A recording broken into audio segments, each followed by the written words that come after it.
some of the bowling, taking off some of the bowling that Chris Gayle would normally do. And then he came with the platform laid. But he's an opener. Let's have him at the top. So Mohammed Hafiz will start, and he did start yesterday as well. Yesterday's match, 4 overs, 1 for 6. He had a maiden in that spell. When you get maidens in T20 cricket, it's really a gift as a bowler. I remember right here at Providence, it was super over. That was a maiden. It was still in the rain back in the days of CPL. So dark conditions here, a few clouds overhead, a nice crowd on hand. Here is Hafiz. First ball brings that's Fletcher forward as he pushes it out into the offside, no run. I think Fletcher has to grow in confidence. He's got to be very patient to the spinners. Short third man, backward point, there's a cover, extra cover in the mid-off. There's a long on, mid-wicket, backward square, and a short fine leg inside the circle. That's hit away. First 6 from the second ball. So he's not dismissed second ball. He has dispatched that high and hard over the wide mid-on area, wide long on area, and that's gone into the red stand for 6. It's obvious that Fletcher's intentions are clear here. He's come out in a very positive mood, and he's going to go on the attack to the spinners. Yeah, it's a very good shot from Fletcher. It was in the arc, and he just extended his arm, and we know the way that the West Indian batsmen have been playing. They're looking for the onside shots. It was a powerful hit, and it went into the... what a way. That's going to do his confidence a world of good. And Hafiz will not have the same figures like yesterday because he's already gone for 6 runs and just his second ball. Yesterday he went for 6 runs in his entire 4-over spell. So it's a different game today. West Indies must win this to keep the series alive. And I think the game plan should be to post about 175, 180 on the tins, which is what Pakistan would have wanted to come up with yesterday. They fell short, but they still won the game. So he's off the mark, he's 6. Gayle hasn't faced a delivery as yet. It's just a second ball being faced by Fletcher, and he's picked up a beautiful 6-6 without loss. So for listeners right across the Caribbean region, well, the third match, which is the second in Guyana, is well and truly on. Here is a ball that he's walking into the shot and plays it out through mid-wicket for the fielder to come off the boundary. And Fletcher gets another run. That's Hassan Ali feeling out there on the mid-wicket boundary as the left-handed Christopher Gayle comes in to strike. So again, good morning to everyone right across the Eastern Caribbean, in Jamaica, to all parts of the world. In Pakistan, it's good evening. It's just about 8:18 in Pakistan, and everyone up. They obviously had a wonderful game yesterday. Their team bringing home a victory. And most definitely they'll be up again today, expected another victory. Hafiz will bowl round the wicket to Christopher Henry Gayle. He'll take his first ball. Fletcher 7. It's 7 without loss. Hafiz comes up, bowls to Gayle. Gayle is forward and plays back to Hafiz on the onside of the pitch. And there is no run. Dark conditions here, John, just like English conditions, but a nice crowd on hand to watch the game on in terms of the second match here. Lovely Sunday crowd at Providence. Reminds me of the olden days when lots of coolers were coming into the venue with food baskets as well. Gayle comes forward, takes a quick single, pushes it into the onside as the fielder comes in from the short wide mid-wicket area. That's Soeb Maksud. And Gayle is off the mark with 1. It's 8 without loss. 1 delivery left to complete. Hafiz is over. So his bowling figures will obviously be different in this game. He comes once more. Final delivery over the wicket to Fletcher. Fletcher works it away down through mid-wicket again for Hassan Ali to come off the boundary. He gets a single. The over comes to an end. And here at Providence in this second match here in Guyana, Pakistan, they lost the toss. They're 9 without loss. The latest score from Providence. Much better start for the West Indies than yesterday, of course. At this stage, they would have lost a wicket already. But it's important to note that West Indies picked up 3 singles in that over, the opening over from Mohammed Hafiz. And it's a good sign that they're picking up the singles early. Once they get that energy pumping, West Indies will be able to take the early initiative. And as openers, you need to get your energy going early to take the ascendancy from the bowlers. You don't want the bowlers to settling at all. With the conditions like you mentioned, the overcast conditions, the seamers will be a handful because there is no time really to prepare any other pitch. We're playing on the same square like we did yesterday, the same pitch like we did yesterday, and that itself will also ensure that no devils are in this track. Yesterday it was a very good track to get 157 and then 150. Today, if West Indies can bat well, we can see perhaps getting a 170, 175, who knows, 180. Right, so Mohammed Wasim Jr. comes into the attack from the far end. He'll come into bowl to Fletcher, who's on 8. Here is Wazim Jr. brings Fletcher forward. First delivery right on the middle stump. The defense plays back to the bowler, no chance of a run. So the West Indies have won the toss and they're batting. And the umpires for this match are Joel Wilson and Gregory Brathwaite, the on-field umpires. The television umpires, Leslie Reiford Jr. and Patrick Gostard from Jamaica. The school teacher, he's the 4th umpire. And Nigel Duguid taking a rest today. He'll probably be back tomorrow. Well, Tuesday, in fact. Today is a holiday. It's Emancipation Day. It will be celebrated tomorrow. It's lifted, gone, high and hard. Over long off for 6. That's Fletcher's second 6. So far in his innings, he's in an aggressive mood. And the intentions are clear. He's got to come out and be on the attack. If the West Indies are going to win this match, they need a good knock from Fletcher. That's another 6 for him. He's gone up now to what? I make it 13? Should be 13. And the total up to 15 without loss. It's a different day, and Fletcher obviously been having a different approach to this. And we're seeing the umpire signaling for the groundsman to bring on the covers, because at this stage it's raining, and before the pitch gets any damage, they are ready to cover. But that's a good shot from Fletcher. It was a ball that was pitched up a half volley, and Fletcher drove through the line over the head of the umpire, over the head of the bowler, and it cleared the boundary at long off. And that's a good start for Fletcher. The rains are here. This looks like it's going to be a lengthy delay, Matthew. Yeah, it certainly looks so. The covers are coming on very quickly. It's 14 to Fletcher from 6.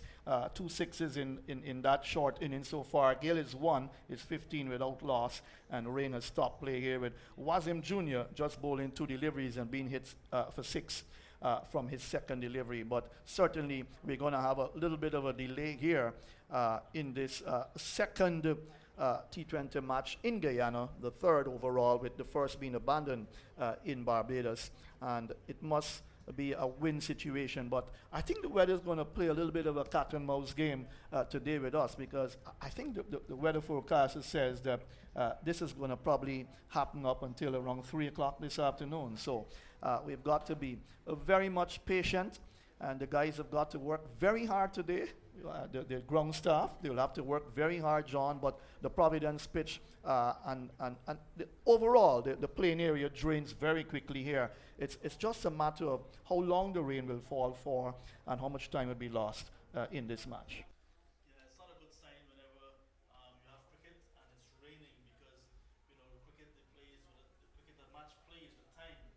When the time is gone, even with the other time, that's it really. So spectators that are coming in, we're only allowed 40% capacity at Providence. And we see the extra covers coming on, Matthew, which means that not only that it's a heavy shower, but it's going to be an extended delay, and that's not usually a good sign at all.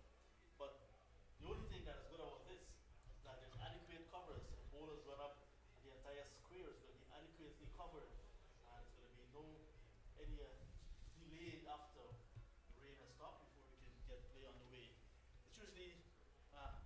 It usually works well for the one side, because you think that a side that need a break will be benefiting from a break like this. But we're just in the second over. That's the sound of doors opening to another Crumbs Bakery to serve another important part of the Barbadian community, this time at Silver Sands in Christchurch, another location with the same Crumbs commitment to bring you a wide variety of fresh cakes, pastries and bread, because they should be as close to you as we can get. Crumbs, now at Silver Sands in Christchurch. Crumbs, so good, even down to the last crumb.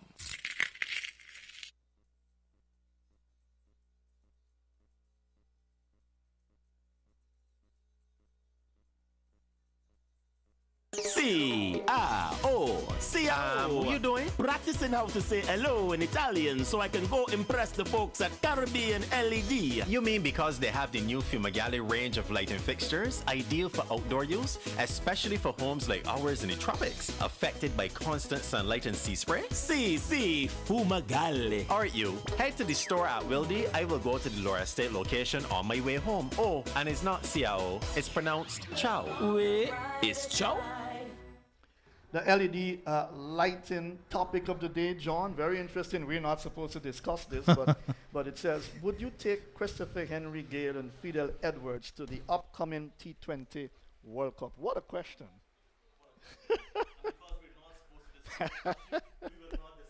We will not. I think, right. You can WhatsApp 124-625-34679. Let's go that again, 124-625-34679. It's an interesting topic though. And let's give the question from Crumbs Bakery for the day. It says, okay, let's go to that. The West Indies and Pakistan have participated in 4 bilateral T20 series. How many have the West Indies won? Again, the WhatsApp number 124-625-34679. That's an easy one, isn't it? That's an easy one, John. And we want to say good morning to Mr. Michael Arthur from Barbados. That's the man in charge of Crumbs Bakery. And also we want to say good morning to that's Shelley Hardin. Shelley Hardin, wonderful young lady in charge of LED lighting. These are 2 wonderful people that have sponsored this tournament in terms of ball-by-ball cricket commentaries, going not only to all parts of the Caribbean, but to all parts of the world as well. Hello to you, Michael Arthur, and of course, Shelley Hardin. You're doing a fantastic job. And the man at the top, the man who's in charge of the commentary teams throughout the Caribbean region, Andrew Mason. Good morning to you as well, Andrew. Hope you're enjoying the game and of course, the tournament so far, the different teams that would have played, and the quality of commentary. But John, the truth be told, when you look at the situation regarding West Indies and Pakistan clashes, the Pakistanis, they've always been on top in T20 internationals against the West Indies.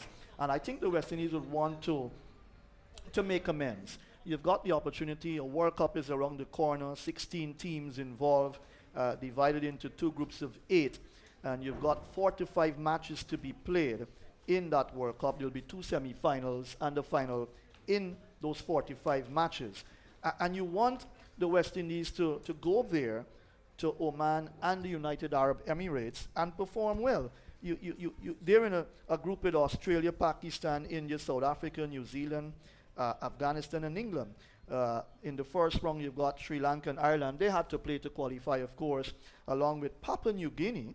You've got Oman, Bangladesh, Namibia, the Netherlands, and Scotland. They will play 12 matches, and then 30 matches will be played in that second grouping that I shared just now. 2 semi-finals and a final. What are your thoughts on this whole situation with the World Cup coming up and the West Indies looking to find the right combination? Because you want to win, you want to beat Pakistan in the second match as long as we have cricket, with the rain falling now. You want to win here to go into the third match on Tuesday with anybody's game. But the truth be told, the West Indies have got to try and find the right combinations and improve their overall T20 cricket.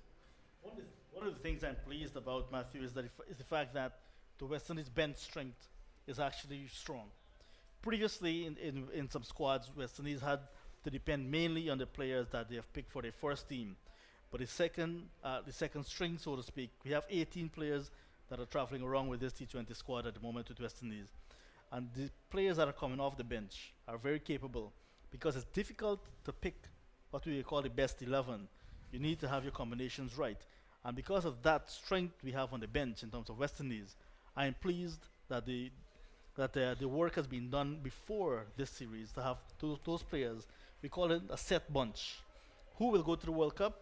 It's going to be anybody's guess. But then it goes to show now that those players that are going to go to the World Cup have earned their places. Because you see, Russell was not in the 11 yesterday. He's back today. Evan Lewis is there. Simmons is there. So these are the guys that we're looking to for the World Cup. Chris Gayle is playing today. The question of the day is whether Chris Gayle should go to the World Cup.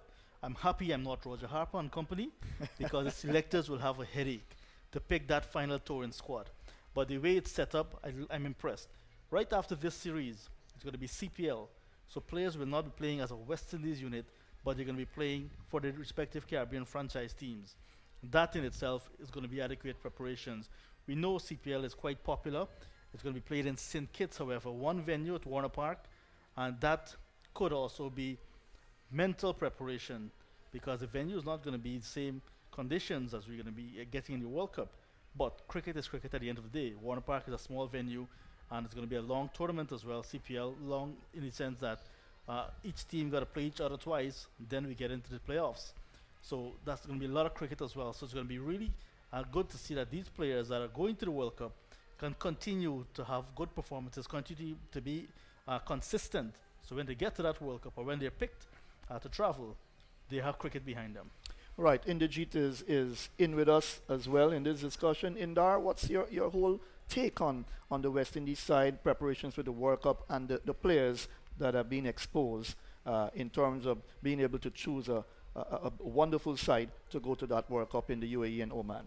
Well, I think John has said it nicely. He has put everything together. There's an 18-man squad that West Indies are looking at and giving everybody an opportunity to participate, to practice, and whenever that opportunity comes to play, they're getting a shot playing for the West Indies as well.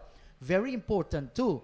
Their T20 international actually will come to an end at the end of this Osaka PSO series, which means that we are going to look at CPL. But just before I give my opinion, let's go pay some bills and say thanks to our sponsors. C-R-O. What you doing? Practicing how to say hello in Italian so I can go impress the folks at Caribbean LED. You mean because they have the new Fumagalli range of lighting fixtures, ideal for outdoor use, especially for homes like ours in the tropics, affected by constant sunlight and sea spray? Fumagalli. Aren't you? Head to the store at Windies. I will go to the Laura Estate location on my way home. Oh, and it's not Ciao, it's pronounced Chow. Wait, it's Chow? That's the sound of doors opening to another Crumbs bakery to serve another important part of the Barbadian community, this time at Silver Sands in Christchurch, another location with the same Crumbs commitment to bring you a wide variety of fresh cakes, pastries and bread because they should be as close to you as we can get. Crumbs, now at Silver Sands in Christchurch. Crumbs, so good, even down to the last crumb. Yes, so let me remind you that when the rain started to fall, it was 15 without loss. West Indies winning the toss and batting against Pakistan. Fletcher was on 14, already blasting 2 sixes, one of Mohammad Hafiz and the other of Wazim Jr. Gale was on 1, and the rains came tumbling down in the second over after 2 deliveries were sent down. The rain continues to tumble down here at Providence, and it's falling very, very hard indeed. There are lots of water settling on the ground at the moment, but it's very good covering here at the National Stadium, but we are seeing lots of water. Now this ground drains very, very quickly, and once the rain stops, it's going to drain off fast. But this is looking real ugly. We can only hope for the best. Yes, Matthew, to continue on our discussion, I was talking about the CPL coming up. That's going to further give the West Indies another chance to look at these players as they play for the different franchise teams and so on. I was a little bit surprised. I'm wondering to know, why is it you said to John Ramsing about the LED lighting topic of the day? Will you take Chris Gale and Philip Edwards to the upcoming T20 World Cup? And you said this is not something for us to discuss. Why? Well, if you want everyone around the Caribbean to send their views to Caribbean wants to hear your view too. Well, we can start with you, Indar, because of course I have my views, but I want to know at the end of the day that my views are very balanced. Don't want anyone chasing me with a wire cane, after all of this. But at the end of the day, yes. You're sitting on the fence? Let's discuss this and let's see how it goes along the way. But don't put me under too much pressures yet, Indar. I've got to think it through as well. Well, let me share my opinion on it. Give your opinion on it. And I'll give you some time to think about it. Not a lot of time, though. Chris Gale, batting at number 3, for the West Indies. He has not justified that selection, batting at number 3 in the West Indies team. He did score a blazing, I think was 60 odd or something like that in one of the T20 games. He looked very, very good in that game, batting at number 3. But he is an opening batsman. Batting at number 3, you look back at his career, it has not been good for him. What I'm saying is that you put all the stats together, look at his performance in the T20s international that he has played for the West Indies. He still has a chance to prove himself in the CPL as well. The interesting thing is, where will Christopher Gale bat for his franchise? Will he be opening the batting for his franchise? Will he be batting at number 3? I think that the West Indies selectors and the management must make an early decision. If we are going to take Chris Gale to the World Cup, then we want to see him open the batting. With the injured Evan Lewis out, it's good to see him coming out here and opening the batting for the West Indies. So I feel a clear message must be sent to Chris Gale. Look, Chris is 41. I'm not saying his career is over yet. You still see sparks of that brilliance from Chris Gale from time to time. The consistency is not there. So my opinion on this entire thing is, since we have CPL coming up, ask Chris Gale, I don't know how that might work with the franchise, to open the batting, because that's the place West Indies want him to be if they're going to take him to the World Cup. And of course, with improved performance of Gale, he must improve his performance, cannot be relying on past history. The selectors need to see performance out in the middle consistently. That's my opinion. Judge him from the CPL. He still have this match and the other one to go. That's going to be played on Tuesday. How he performs in this and that, nobody knows what's going to happen. We know that he has stormed the world. He's a superstar in T20 International, the best the world has ever seen as far as batting is concerned. The records speak for itself. But the thing is, has he been performing well for the West Indies in T20 International? There's another concern out there. Does Chris Gale deserve his place based on his recent performance in West Indies cricket? That's another question. So my opinion is he will be playing in the franchise cricket. I don't know how things can work about if the franchise can have him opening the batting. Franchise have the right, their management to decide that. But my opinion, if Gale is going to the World Cup, then he must open the batting for the West Indies. John, your take on it? Yeah, I gave my take earlier, but there's a listener that's coming in. I think so. I think he still have what it takes to excel at that level. Gale is a player that can't be predicted. He might just score a lot of runs when no one expects him to. Like I said, that's the response coming in from a listener. So you can continue to send your responses. We'll read them out for you. 1246 253 4679. Let's give that number again, Indrajit. 1246 253 4679. So listeners are weighing in on this as well, because Chris Gale, the universe boss, the six machine, he's had a prolonged career. Tell you what, Chris Gale at a World Cup, it's lots of marketing, lots of spectators and so on. So it's more than just Chris Gale playing for West Indies and bashing the ball around, giving the West Indies an extraordinary start. Look at Muhammad Hafiz yesterday with his bowling. Got the man of the match for his bowling. He said it's the first time he has got the man of the match award for his bowling. When he was batting, he made just 6. He was part of that collapse when they were batting. But it goes to show that Chris Gale is a multi-dimensional player as well. And if he can also work on his bowling, well, not work on his bowling, but get more opportunities, he might be able to add value to the West Indies team in addition to his batting. So he can make up. But we don't want half players, like we say in Guyana. If Chris Gale is an opener, let him remain as an opener. That's all I'm saying. Yes, and before we come to Pastor Matthew, I'm giving him some time to formulate his opinion. He asked for some time, John, before he gave his opinion on it. There's another thing too. Listening to some of the young West Indian players in this 18-man squad talk about the motivational aspect within the team.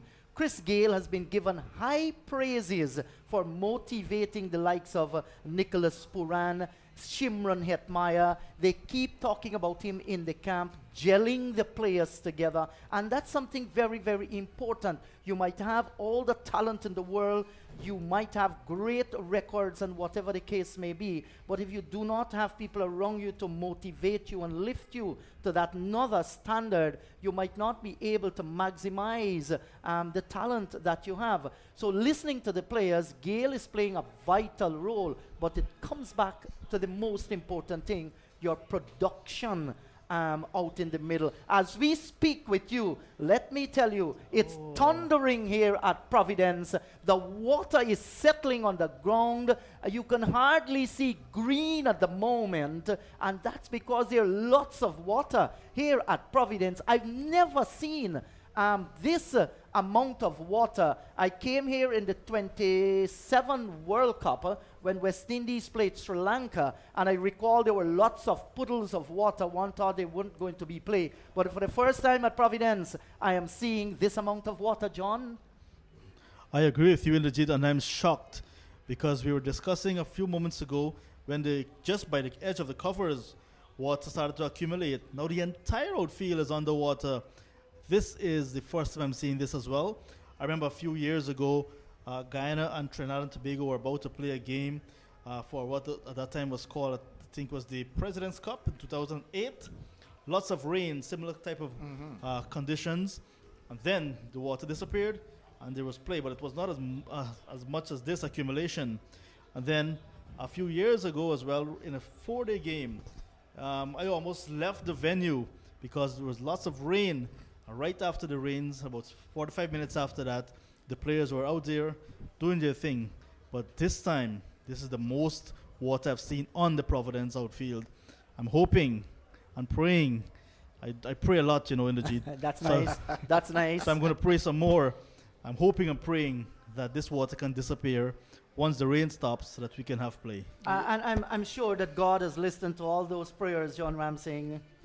Yes, because as I look out in the middle, it's ominous, it continues to fall, but the intensity has just dropped a little. But like John said, there's lots of water. Let me remind you that the West Indies won the toss today, and they decided to take first strike. They were 15 without loss when the rains came tumbling down in over number 2. Just 2 deliveries were bowled. Fletcher was on 14. He was looking good.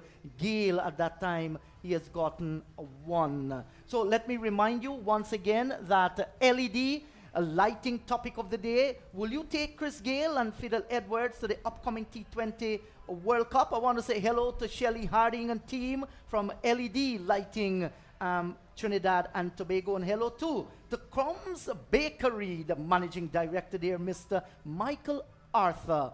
Good morning to you, sir, and we want you to know that we appreciate even to the last crumbs.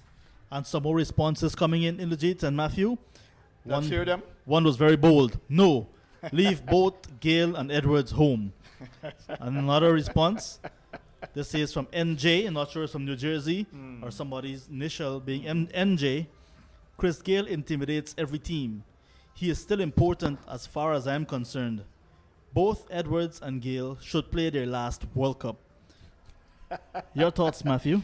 Yes, let me come in now. Your thoughts on the responses? I think they were bold enough to say what they have to say in this matter. But getting back to both of your thoughts, and what I would add to, is the fact that a statement was made that Chris Gale, his presence alone, drives fear into teams. I'm not sure that will happen anymore, because Christopher Gale is 41 years old. Christopher Gale is not the Gale of before. You want to go to Oman and the United Arab Emirates to play a World Cup, and not just play a World Cup, but win the World Cup. You've got 2 World Cup trophies under your belt under Darren Sammy's captaincy. Now, I'm looking at the World Cup, the 50 over World Cup we had, was it in 2019, and the fact that a team was picked, and even when this team was picked in the Jeet, there were little niggles and injuries to players, but they were still picked in that team.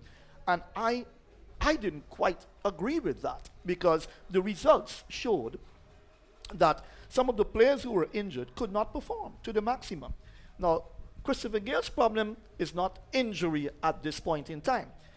But I want to be balanced enough to say that we know he's a great player. We know what he's achieved in his time playing for the West Indies. He's been good. He's exceptional. But Christopher Gale is not the Christopher Gale when he was 25, 30, or even 35. And when you look at the performances so far, there are a lot of question marks as to whether Christopher Gale should go to the World Cup. So I'm saying that also you have to look at what are the playing conditions like in Oman and the United Arab Emirates. And has Christopher Gale played there in that part of the world, UAE? How many matches he has played? What has been his performances like? I would look at all of that. I would take all of that into consideration in terms of considering whether Christopher Gale should go to that World Cup and Fidel Edwards. We've seen the fact that Fidel Edwards has made a comeback. He has shown bits and pieces of who Fidel Edwards has been in years gone by. But I'm not sure, to be honest. I'm not going to give an answer that you would want to hear, John or Inderjeet would want to hear. But of course, the listening public out there, you're listening to my voice.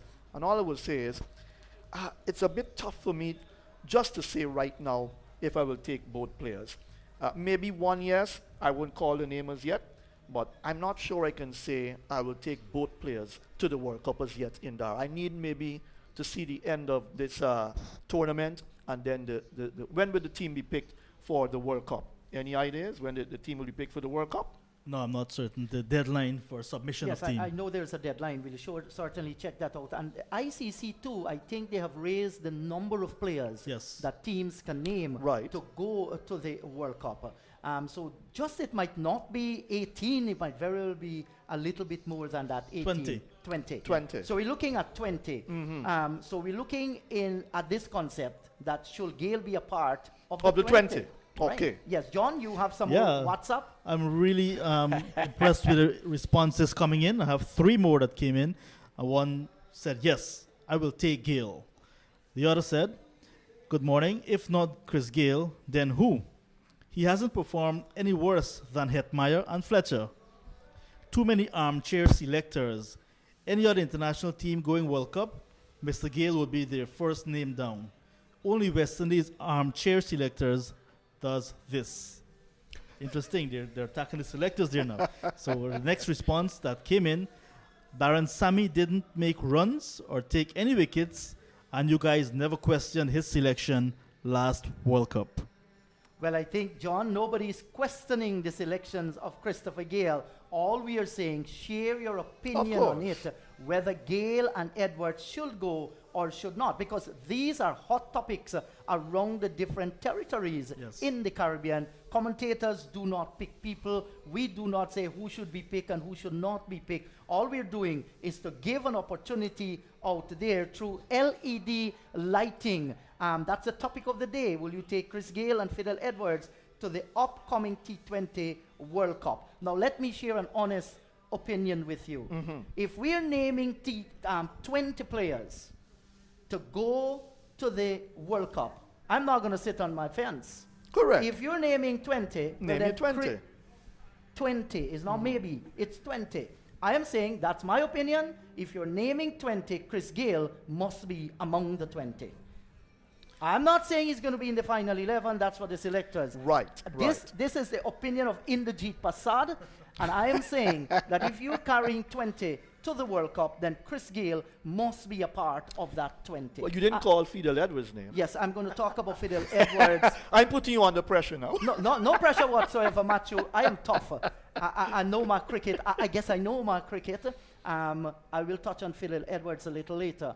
But we want to assure that those who are sending in their response, we are not saying as commentators he should go or he should not go. We are giving people an opportunity to share their opinion. My opinion, if you're naming 20, you look in the context of Caribbean cricket, the standard of cricket in the region, well then Chris Gale must be a part of that 20. Your thoughts on that?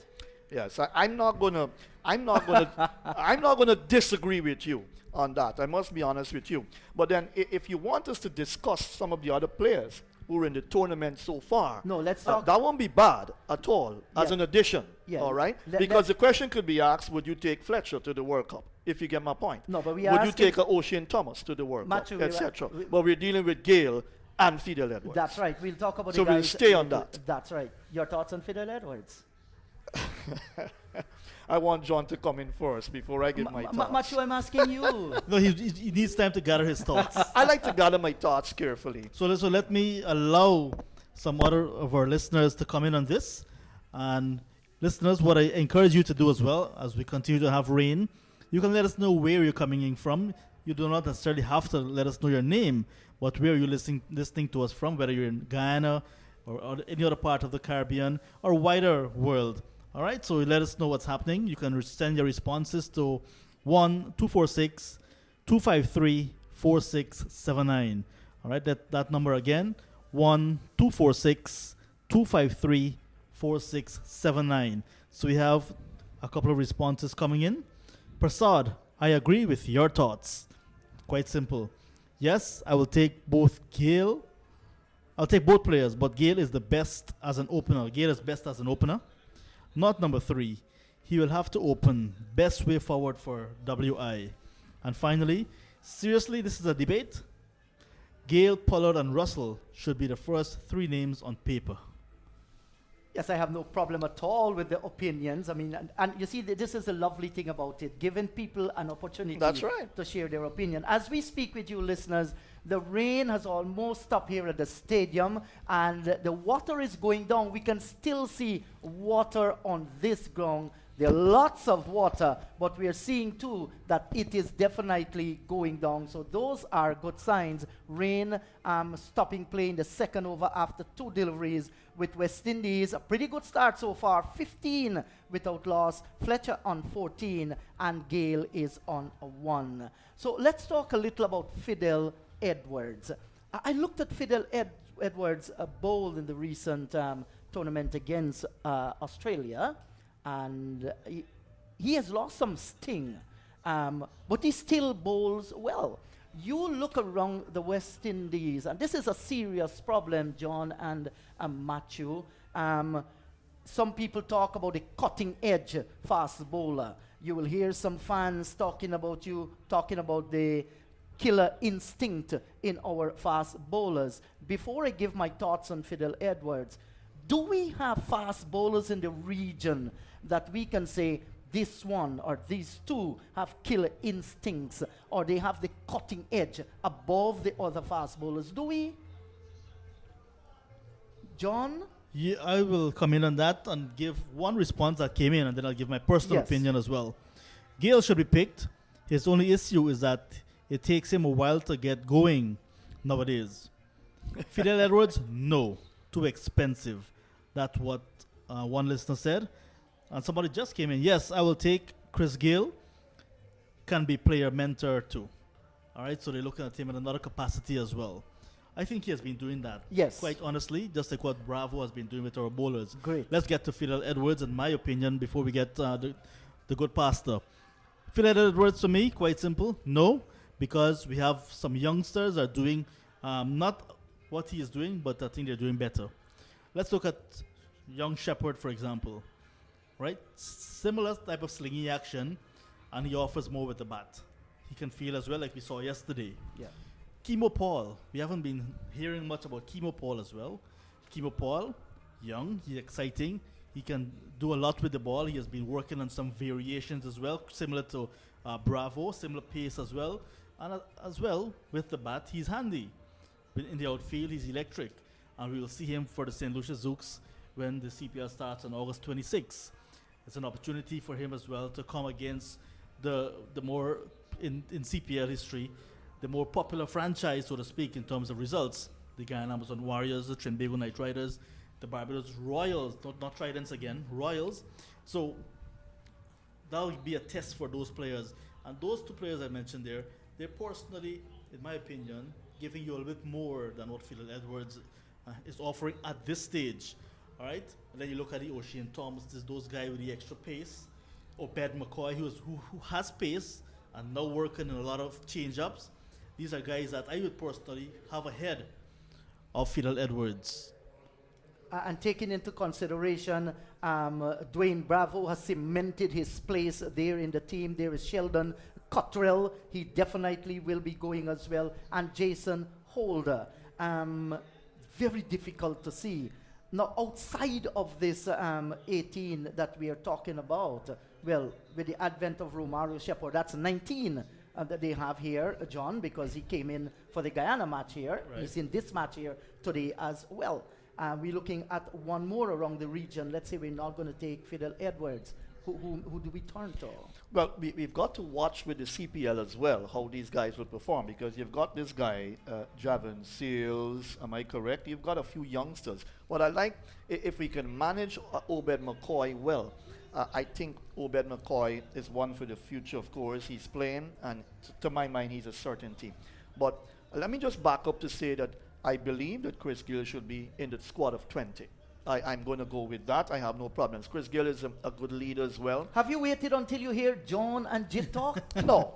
I like to take my time on Great. things. But Chris Gill should be, once you have a squad of 20, yes, he should be there. He's been very influential, and he's had a positive impact on the young players as well. And I'm very impressed with that, because you've got to not only lead on the field, you must learn to lead off the field as well. And if the West Indies are going to produce youngsters who are going to go on, you need people like the Gales to really influence them positively. So I have no problems with that. With the Fidel Edwards situation, I would agree with how we're approaching the discussion with the other bowlers who are in so far. You talked about Kimo Paul. He's just been off the radar. And, you know, what West Indies cricket have got to learn to do, they've got to learn to manage fast bowlers well. How do you pick these guys? How do you give them opportunities to really perform and perform consistently well, giving them long runs and so on? Injury problems have also plagued a number of our young fast bowlers. But at the end of the day, we want to find, as you said, Indar, fast bowlers who can really drive fear into teams, who can perform well, and bowl consistently well and with good pace. Do we have any in the West Indies that you can say, hey, look this guy or look these two guys? Do we? Right. Well, and that's the discussion. And I call the name, there's Seals, there's the other guy, Philip, and so on. These are youngsters coming along. But the truth be told, if you're talking about a World Cup, all right, and you want to win, I would say, let's watch and see what happens in CPL and then see how it goes from there. Because, again, I'm not sure when the final team will be put together for the World Cup, but it's good to see what will happen with these fast bowlers in CPL. John, any more messages coming in there? Yes, a few responses coming in from our listeners. We want to thank you for your responses. Hi, I'm listening to your broadcast from Bahrain. Wow. I am a Pakistan supporter. And let me tell you, the thought of a switched-on Chris Gayle firing on all cylinders against any opposition is good enough to send me to depression. Take care. Another response is, Barber in Antigua and Barbuda. Gayle can be part. He just needs to stay in the game longer. All right, so Barber, I'll be checking you out and let you know that I have an invoice for you. Barber in Antigua. Gayle can be part. He just needs to stay in the game longer. And finally, someone just came in as well. Give both of them a last chance at the World Cup, considering their experience. I hope our friend from Bahrain, Gayle is still batting against Pakistan here today. It's just that rain has stopped play. If Gayle go in a frenzy today, I wonder what is going to happen with him. Yeah, so we want to say thanks very much to all of you guys. Continue to send us your opinion. We have shared our opinion, and I know that certainly West Indian, they love their cricket, and people around the world love cricket too. You can continue sending your WhatsApp messages on 124-6253-4679 on LED, a lightning topic of the day. Will you take Chris Gayle and Fidel Edwards to the upcoming T20 World Cup? We're going to just go and pay some bills now at the moment. Bro, did you know that if you switch to LED lighting throughout your home, that you could save as much as 80% on your lighting costs? Yes, man. And did you know, wait, you knew that? Of course, I also know that with using LED lights, I get brighter lighting that lasts longer and is better for the environment too. And by choosing my LED lights from Caribbean LED, I get up to 3 years warranty. Wow, you know very much. I hear all the ads on radio for Caribbean LED. Call them and ask at 621-0092 or visit them in Lower Estate or Wildy if you don't believe me. Old-time bakers in Bim bake from home. Remember the Dutch oven made of stone? Then came the bread cart. Oh, you could smell that bread a mile away. And then there was the bread van. Many have made a living selling from them. Now, your bread is as close to your home as you can get it, because there's sure to be a Crumbs bakery near you for a wide variety of fresh cakes, pastries, and bread. Crumbs, so good, even down to the last crumb. Yes, and I want to say hello to Mr. Michael Arthur from Crumbs Bakery there in Barbados. And now for your Crumbs Bakery question for the day. The West Indies and Pakistan have participated in 4 bilateral T20 series. How many have the West Indies won? You can send your answers on WhatsApp 124-62534-679. So the ground staff, they're out in the middle, they're walking the ground, and the water continues to disappear amazingly, very, very quickly too. There's still some water on the ground. There are lots of waters on the covers, but the ocean of water we were seeing earlier continues to disappear and disappear rapidly too. Rains came and stopped playing over number 2 after West Indies won the toss and decided to take for a strike. 2 balls into the second over with Fletcher on 14. Galen won at that stage. West Indies 15 for the loss of 1. So John, we are at the 12 o'clock hour. We have Pastor Matthew Kisoon, who is a local umpire here in Guyana. So we look at the technical aspect. Are we going to start deducting overs? Well, it's got to be an hour of time loss, and I think so far it's 54 minutes, because you had 15 minutes loss when we started 11:15, and if it's 12 now, you're talking, what, 55 minutes? So we've got another, 5 minutes to go, and then I think overs would be deducted. You've got to consider as well how long it will take for the ground staff to, with the mopping up job here, because they will have a lot of work to do here to mop up operations here, to get cricket going again. A lot of water also is on the covers, and you have to be very good enough and skilled enough to get that water off proper. So it's going to take some time. So we're going to, I don't see play starting within the next half an hour or so. It can take another hour at least. So overs will be deducted, and when they do the calculations, of course, the umpires, they will know how the deductions will take place. But just 1 over and 2 balls bowled, obviously there'll be a reduction, but I cannot say at this point what that would look like. You can probably end up with maybe a 12 over a side. It depends, 12, 13 overs. You can never tell. I'm looking at it in that sense, given how much time the ground staff will take to clear, to get the work done, yes, for play to continue. So John just went outside of our broadcasting room. John, what's the weather looking like, the clouds? Where the rains usually come, that part is very clear. And it shows that it has been drifting. The dark clouds have been drifting. Some already gone far west of the area that usually brings the rain. So it seems as if it's clearing up nicely. We're still not seeing the sunshine, because those heavy clouds blocking the sunshine from coming on at Providence, because the sun at this point, 12 o'clock in Guyana, usually overhead. So overhead clouds at the moment. But where the rains usually come, it's clear. We should have, once this water disappears from the ground, we should have some cricket later on, like the good past has been saying, maybe 12, 13 overs. I'm a little bit more optimistic. I'm hoping for at least 15. Let me just make this a little topic for discussion, John, a troubling aspect in West Indies cricket. I mean, we have produced some of the best batsmen the world has ever seen. You can name them, a number of them. But at the end of the day, it is our bowlers who actually win matches for us. And we have produced a profusion of fast bowlers many years gone by. That's not the case now. It is my humble opinion. You look around the region, you've mentioned some names, Seals from Trinidad and Tobago. and Philip. We talk about Philip. But I look across the Caribbean, and I can't see one fast bowler that you can look at and say, this guy has the killer instinct or the cutting edge, like the Colin Crofts of yesteryear, Joel Garner, Curtly Ambrose, Malcolm Courtney Marshall. Walsh, Malcolm Marshall, Wayne Daniel, and there are many, many others, Michael Holding, Andy Roberts. You look at these guys when they play cricket, they're going to win matches for you. They're going to come somebody that you can call on, and they can come and break a partnership and disrupt the opposition. You look at Australia. Whenever they need somebody to come and break a partnership and win match for them, they have Mitchell Stark. They have Hazelwood that they can call on. Look at Pakistan. They have a number of young fast bowlers.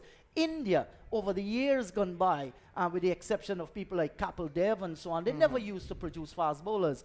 Look, for the last 10 years, they've produced some young guys who can go there, bowl fast, intimidate batsmen, get the breakthrough for you. I'm afraid that's becoming a lost art in the West Indies. Your take on it?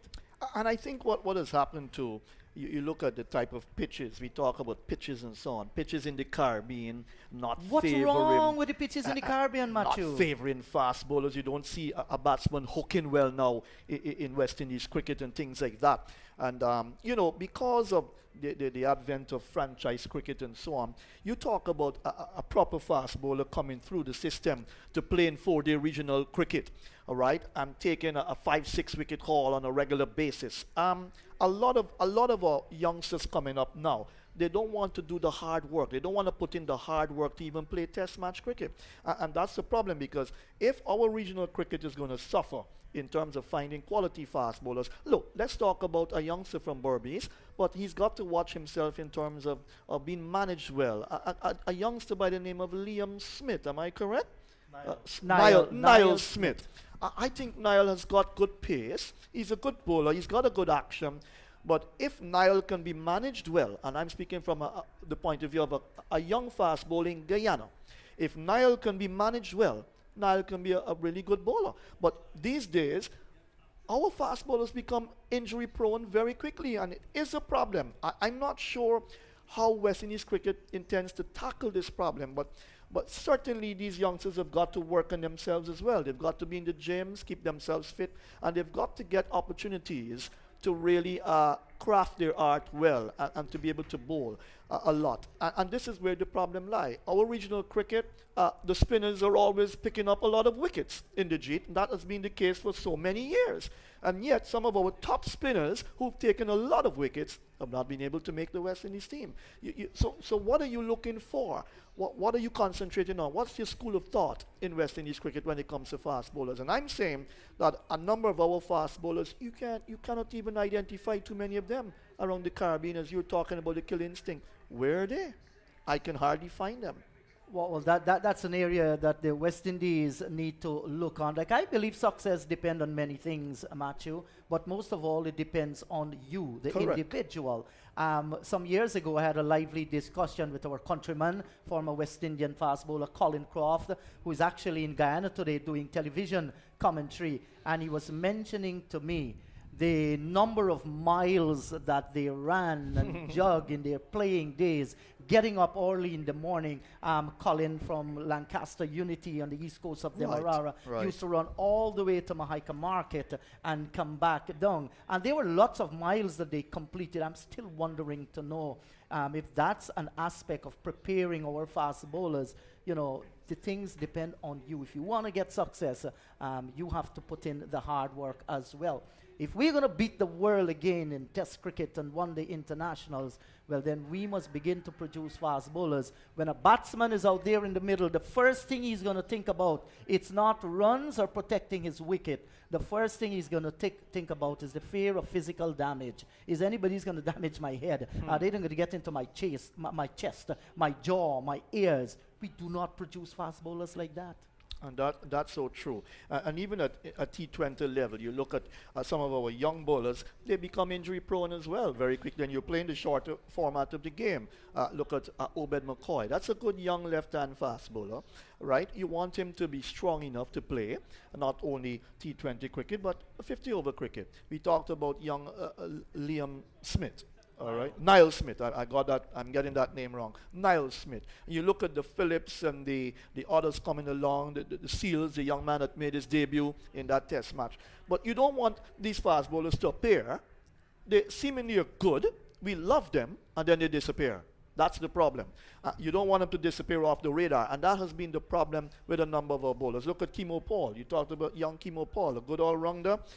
Now let's talk about what about Romario Shepherd. I think Romario Shepherd is a strong young man. He's got pace, but he has to be worked on nicely too. He's got to be managed well. I think he's not a bad bowler for the future of West Indies cricket. And I'm going to jump the gun here and say to you, Indrajit, I think he's not bad for Test cricket because I think he's got the stamina and the ability. He likes to bowl very fast, but he's got to be managed well, and he also has to bowl with a bit more variety. Yes, well, I'm not touching at the point where we don't have fast bowlers. We have fast bowlers. I'm looking at the point in that we do not have the cutting-edge fast bowlers or the fast bowlers with a killer instinct. John, you have some WhatsApp messages there? Yes, Indrajit, and the first one says Kieran Kotoi, too, should be included in the squad. Chris Gayle is not only a prolific run scorer, but can also bowl. I think it's fitting to take him to the World Cup, so he can hopefully retire in style as true West Indies champion. Many thanks for mentioning my message. Loved it, and I wish you all a great day. That's from our friend from Bahrain, the Pakistan guy from Bahrain. Good morning, great commentary. I suggest Gayle should be in the squad, but not in the first 11. Listening from Trinidad. And then we have another one coming in saying, hello guys, enjoying your coverage from Canada. Keep up the good work. In response to your question, Gayle is a sure pick. His experience is invaluable to the team. He brings calmness to the dressing room. His few overs of spin was imperative in the Australian series. As it relates to Edwards, he needs more match time. I would use the CPL to determine his place in the squad. Morning guys.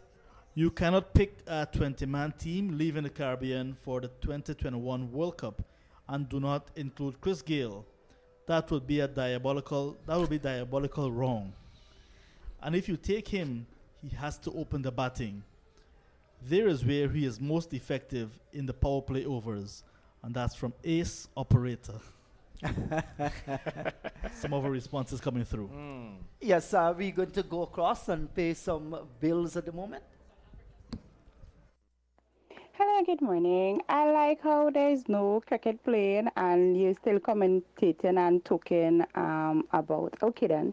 My thoughts are my opinion on Chris Gayle and Fitted Edwards. I think they should go to the World Cup. Why?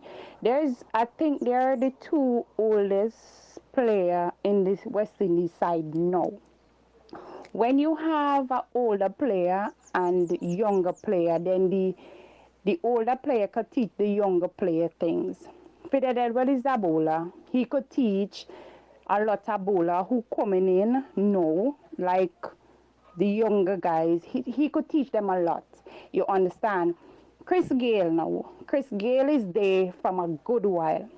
You know, Chris Gayle gonna bat like he used to bat when he's 20. Chris Gayle is 42, I think this year. You understand? I think you should give him the chance to play. For me available, give him the chance to play. As I hear you was reading some comments and they say Chris Gayle have fair in a lot of team when we play. That is true. Because you don't know if Chris Gayle gonna make 100 or you don't know if Chris Gayle gonna make 50 or he's gonna make a duck. You understand? But is the other team to think about that? You understand? I think they should go, give them the chance, because there's the elder player then, well, I could say that in that words, the elder player, so they should go and play. From they're fit enough and they could play, let them play. You understand what I mean? And the point about it, it's good when they are there. They are there to cheer up the team. You understand what I mean? So yes, I should play. I am listening to you from Antigua and Barbuda. Good day, gentlemen, and a wonderful good afternoon to you guys, and good afternoon to people throughout the Caribbean. It's nice getting hooked up with you guys so I can voice my opinion here. I'm speaking to you from St. Vincent and the Grenadines. Okay? Now, I have been listening a number of years about cricket, and you know, when there cricket used to play in the Arnorsville playing field, you could have catch me there, although I'm a football fan. We love cricket in the Caribbean also. There's a lot of support goes out to the West Indies team, even though they are down and out right about now. Quickly, you are having rain right now as we speak. Now, I would like to find out from you guys, and probably you could question this for me.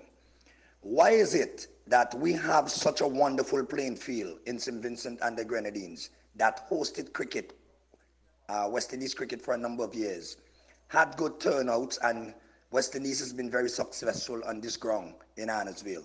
Why is St. Vincent being suffering to get even a one-day match or whatever it might be to come back to St. Vincent? What is it the reason? And I know someone is going to say about the COVID is on and this and that. It's been happening long before that. Gentlemen, I'll listen to your respond, and if there's anything, I can message you back again. Well, thank you very much to our friends from St. Vincent and the Grenadines, one of the most beautiful islands in the world. And I happened to do cricket commentaries at Arnorsville when West Indies played Pakistan a few years ago, maybe a decade ago, and I do enjoy Arnorsville. Picturesque view from that ground. Well, it's difficult for us to say the reason why, but we can shed some light on what has been happening in the region as far as hosting cricket is concerned at the different venues. I understand that individual territories, they have to bid for hosting matches at their grounds. So that's all I can say on it. And my opinion is that West Indies cricket belongs to the people of the region, and it's going to be very nice when the cricket can be shared across venues in the Caribbean. Once you have venues that are equipped to host international matches, and Arnorsville is one of those grounds that I went to. I don't know the situation with it now, but I enjoy doing cricket at Arnorsville. Yes, I know people are going to be hurt because they want international cricket to be played at every single territory in the Caribbean and your national grounds as well. But I know too that you have to bid, countries have to bid, and that goes back to the governments of the region bidding to host matches as well. So to a friend from St. Vincent and the Grenadines, that is as far as we can say. And concerning the young lady who called as well, asking that Gail goes to the World Cup, yes, we were talking about motivation, and many of the youngest players in the West Indies team, you know, they were talking about Gail in the dressing room especially. He motivates them, gives them advice, and they're seeing someone who they can look up to. So thanks for all the responses. And to our executive producer, Andrew Mason out of Barbados, thank you for ensuring that we got those voice clips coming through. We can say it to you now. I'm having a clear view of the ground here at the stadium. 99.9% of the water has disappeared. There's just a little bit that we can see here, nothing to cause worry, but definitely we will be having a reduction of overs. How many, I don't know. The covers have not yet been removed because it's still a little bit ugly at the top with the dark clouds. There's still lots of water on the covers. John, you listened to those voice clips. You want to share your opinion on it as well? Well, I'm very happy that we can connect with our listeners near and far. It goes to show technological advancement that we have made as well. And persons can follow their dear cricket wherever they are. And despite it's raining, despite there's no action in the middle, we can still have a lively discussion and participation from our listeners as well. And I'm loving the knowledge of persons on the outside. I'm loving the fact that they have positive impact. Their contribution has been really good. and lending to our discussion as well. And I think it's going to be an ongoing discussion, Matthew and Indrajit, because as West Indians, we are going to go to defend that title in that World Cup. We want not only, like Matthew said earlier, to show up and to participate, but to win. And that's everybody that will be going to that World Cup. That's everybody's aim. All the other teams that will be there, they do not only want to beat the West Indies, they want to lift that title. So if you're going to take like the listeners have been saying, if you're going to take a padded squad, a 20-man squad, take Chris Gayle for his experience, have him there as a mentor, and when the opportunity presents itself, have him play, because he's still, in their opinions, still effective, and can, of course, be that intimidator. We never know. Yes, but I'm really pleased with the responses coming in. Yes, certainly, and I agree with you, John. It shows the love that people have and the knowledge that they have of Caribbean cricket. I once heard a story about a Barbadian getting married to a Guyanese, and they went to Alaska to spend their honeymoon. And when they went there, people asked, "Where are you from?" They said, "Well, I'm from Guyana. I'm from Barbados." They said, "Oh, you're the land from Rohan Kanai and Gary Sobers." Sir Gary celebrated his birthday a few days ago. Hello, belated birthday to you, Sir Gary. West Indian cricketers in that era, John, they are known across the globe. That is Caribbean cricket. Yeah, and it brings me to a story that happened just a few weeks ago. I was out of the country and I was in a cab, came back to where I was staying, and a Bangladesh cabbie, a Bangladesh driver, and he told me the rate for the taxi, and I gave him some Guyanese currency. He was like, "What is this?" I said, "It is from Guyana. I'm giving you a gift." He said, "Guyana," right? And he said, "Shivnarayan Chandapal." Yeah. Lovely. Without saying anything else, I said, "My friend, let's talk cricket." We started to talk cricket, and just like that connection was made through cricket, and he was immediately able to identify Guyana through our icon, our living legend, Shivnarayan Chandapal. And in yesteryear, when you had the Lloyds and the Kanais and the Kalicharans playing and so on from Guyana, and you visit different countries, and you tell them you're from Guyana, "Oh, Clive Lloyd, yes, Alvin Kalicharran, Rohan Kanai, wow, Roy Fredericks," and that's the thing about it. And you don't need anything to be lost with our cricket. The culture of West Indies cricket is so rich that we've got to ensure that the mentoring system remains strong, it remains quality, and we can produce youngsters coming up now who will have the highest respect for the history of West Indies cricket. There is a young man who is very knowledgeable about West Indies cricket. He follows cricket passionately. He plays cricket. His name is Leon Johnson, the Guyana Jaguars captain. And he's a guy, when you're in discussion with him, you'd better know your onions, as we would say, because he knows cricket well. You want youngsters in the Caribbean following the game, wanting to play the game, having a desire to love this game and go on, to respect the history of West Indies cricket, and to pay tribute to even the greats who are still alive, study their work, what they've done, and be able to draw from them, draw a lot of positive vibes from them so that they can be helped in their game as well. It's nice to use a lot of these the veterans who've played and who've been stars in West Indies cricket of yesteryear. It's wonderful to use them to help our cricketers.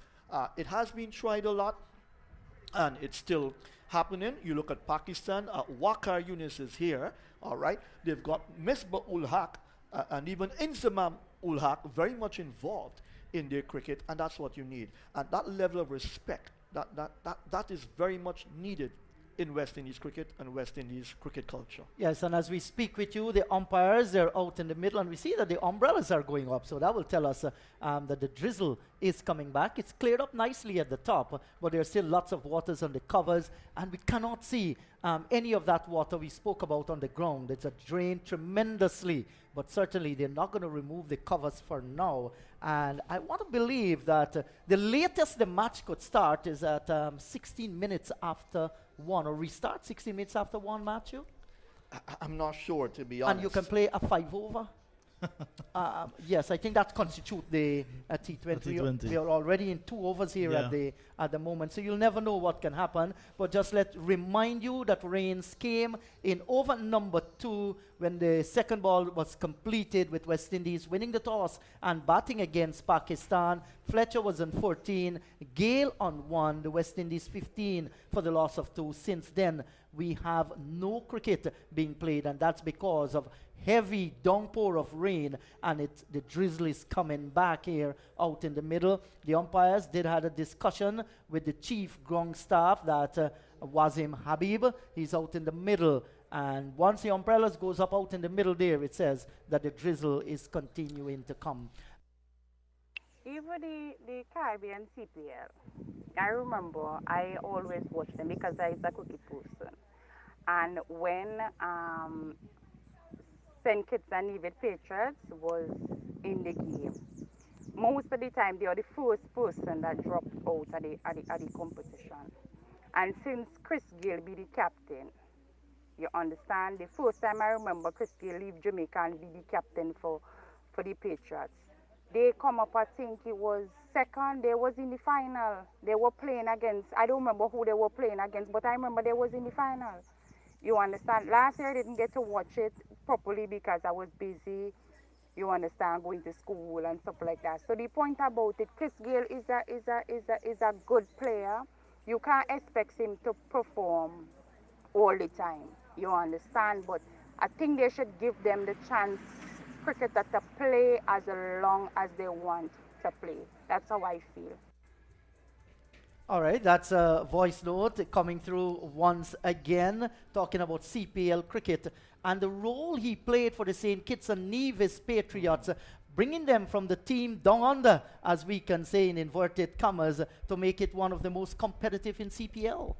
Yes, and again, that's the influence of Christopher Henry Gayle. And you really, he's a fair factor.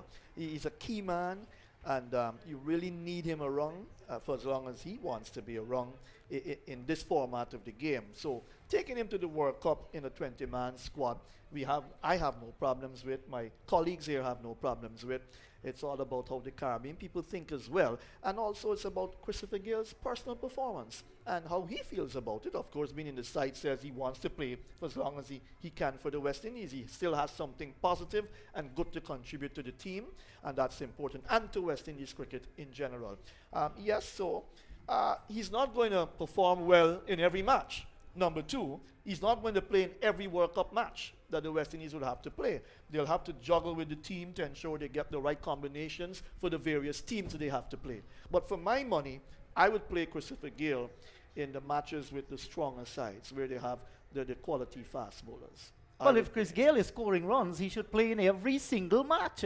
You do not pick and choose. Once Gayle is fit and once Gayle is consistent and he's making runs and he's in the West Indies team, my opinion is that he's going to play in every single match. A good time for me to say hello to Mr. Michael Arthur from Barbados. Here's the Crumbs Bakery question for the day. The West Indies and Pakistan have participated in 4 bilateral T20 series.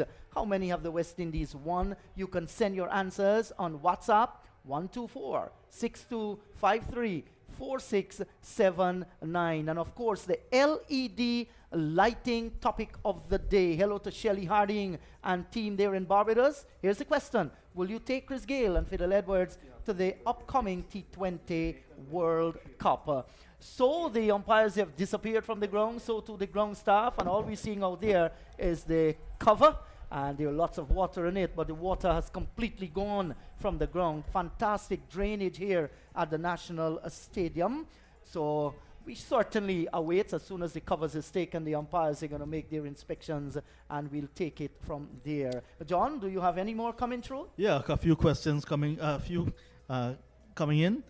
Good afternoon, guys. I am from Guyana. Based on the current crop of players to choose from, Chris Gayle would definitely make the cut into the World Cup team. And my decision is based on the fact that he can give you 4 overs. Not many around the Caribbean can open the batting and still give you a bowling option. Also, I would like to see Kyle Myers replacing Darren Bravo in the limited overs, mainly because he can bowl, bat left hand, and his recent form in Bangladesh? Kyle Myers. Kyle Myers, yeah? Yeah. So next response is, gentlemen, what I'm about to ask is another topic. Do you think that these big chains that these West Indian bowlers carry have any impact on bowling fast or accurate? And just two more before you guys come in. I am Trevor from Boston, Massachusetts, originally from Jamaica.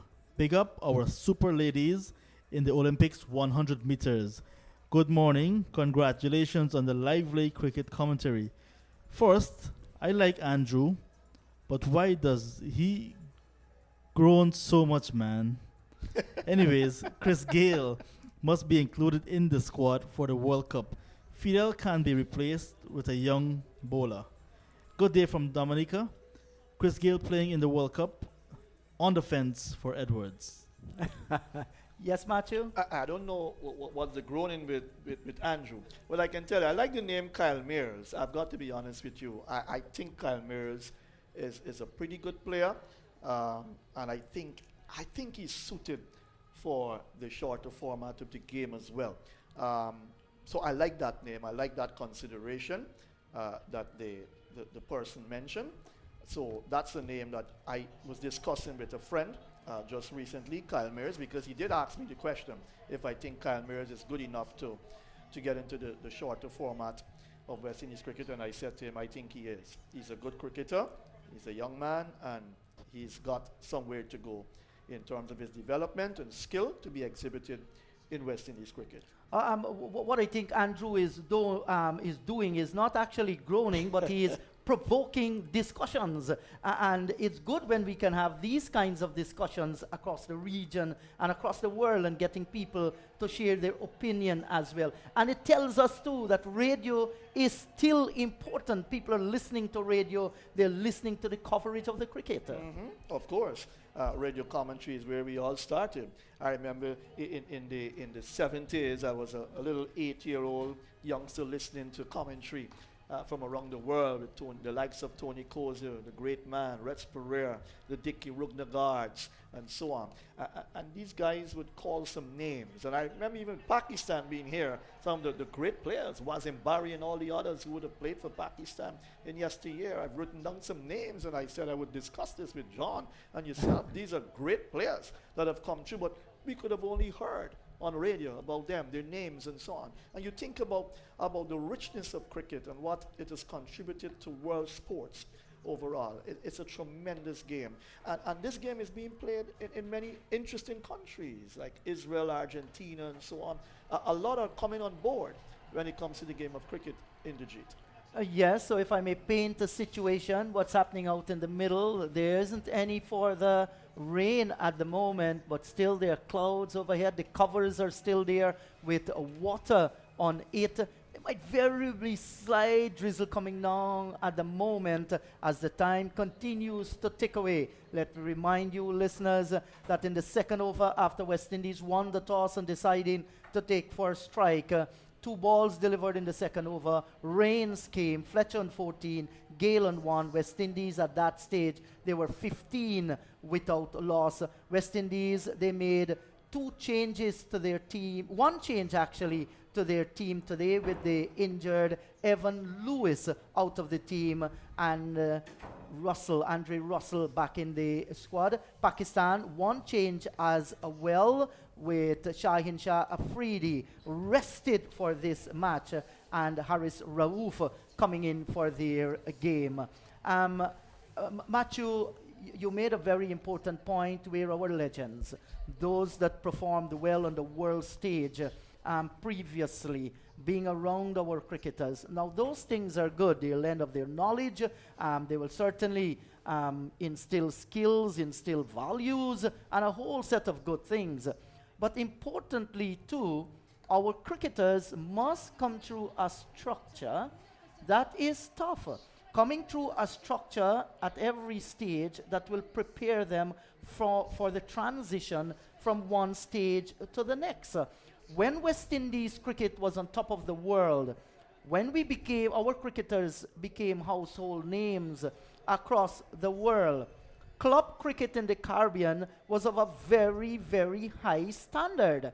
And it was the clubs that furnished the territorial teams with cricketers that had a spillover effect into West Indies cricket. The question is, how strong is club cricket in the different territories of the region? That's a question that I think we must address. Because if you have school cricket going on, there must be some structure to observe the players when they finish off from school cricket. And the clubs will certainly do that. My question is, how strong are the clubs today? Do clubs have the necessary finances? Do they have the necessary human resources to develop their cricket?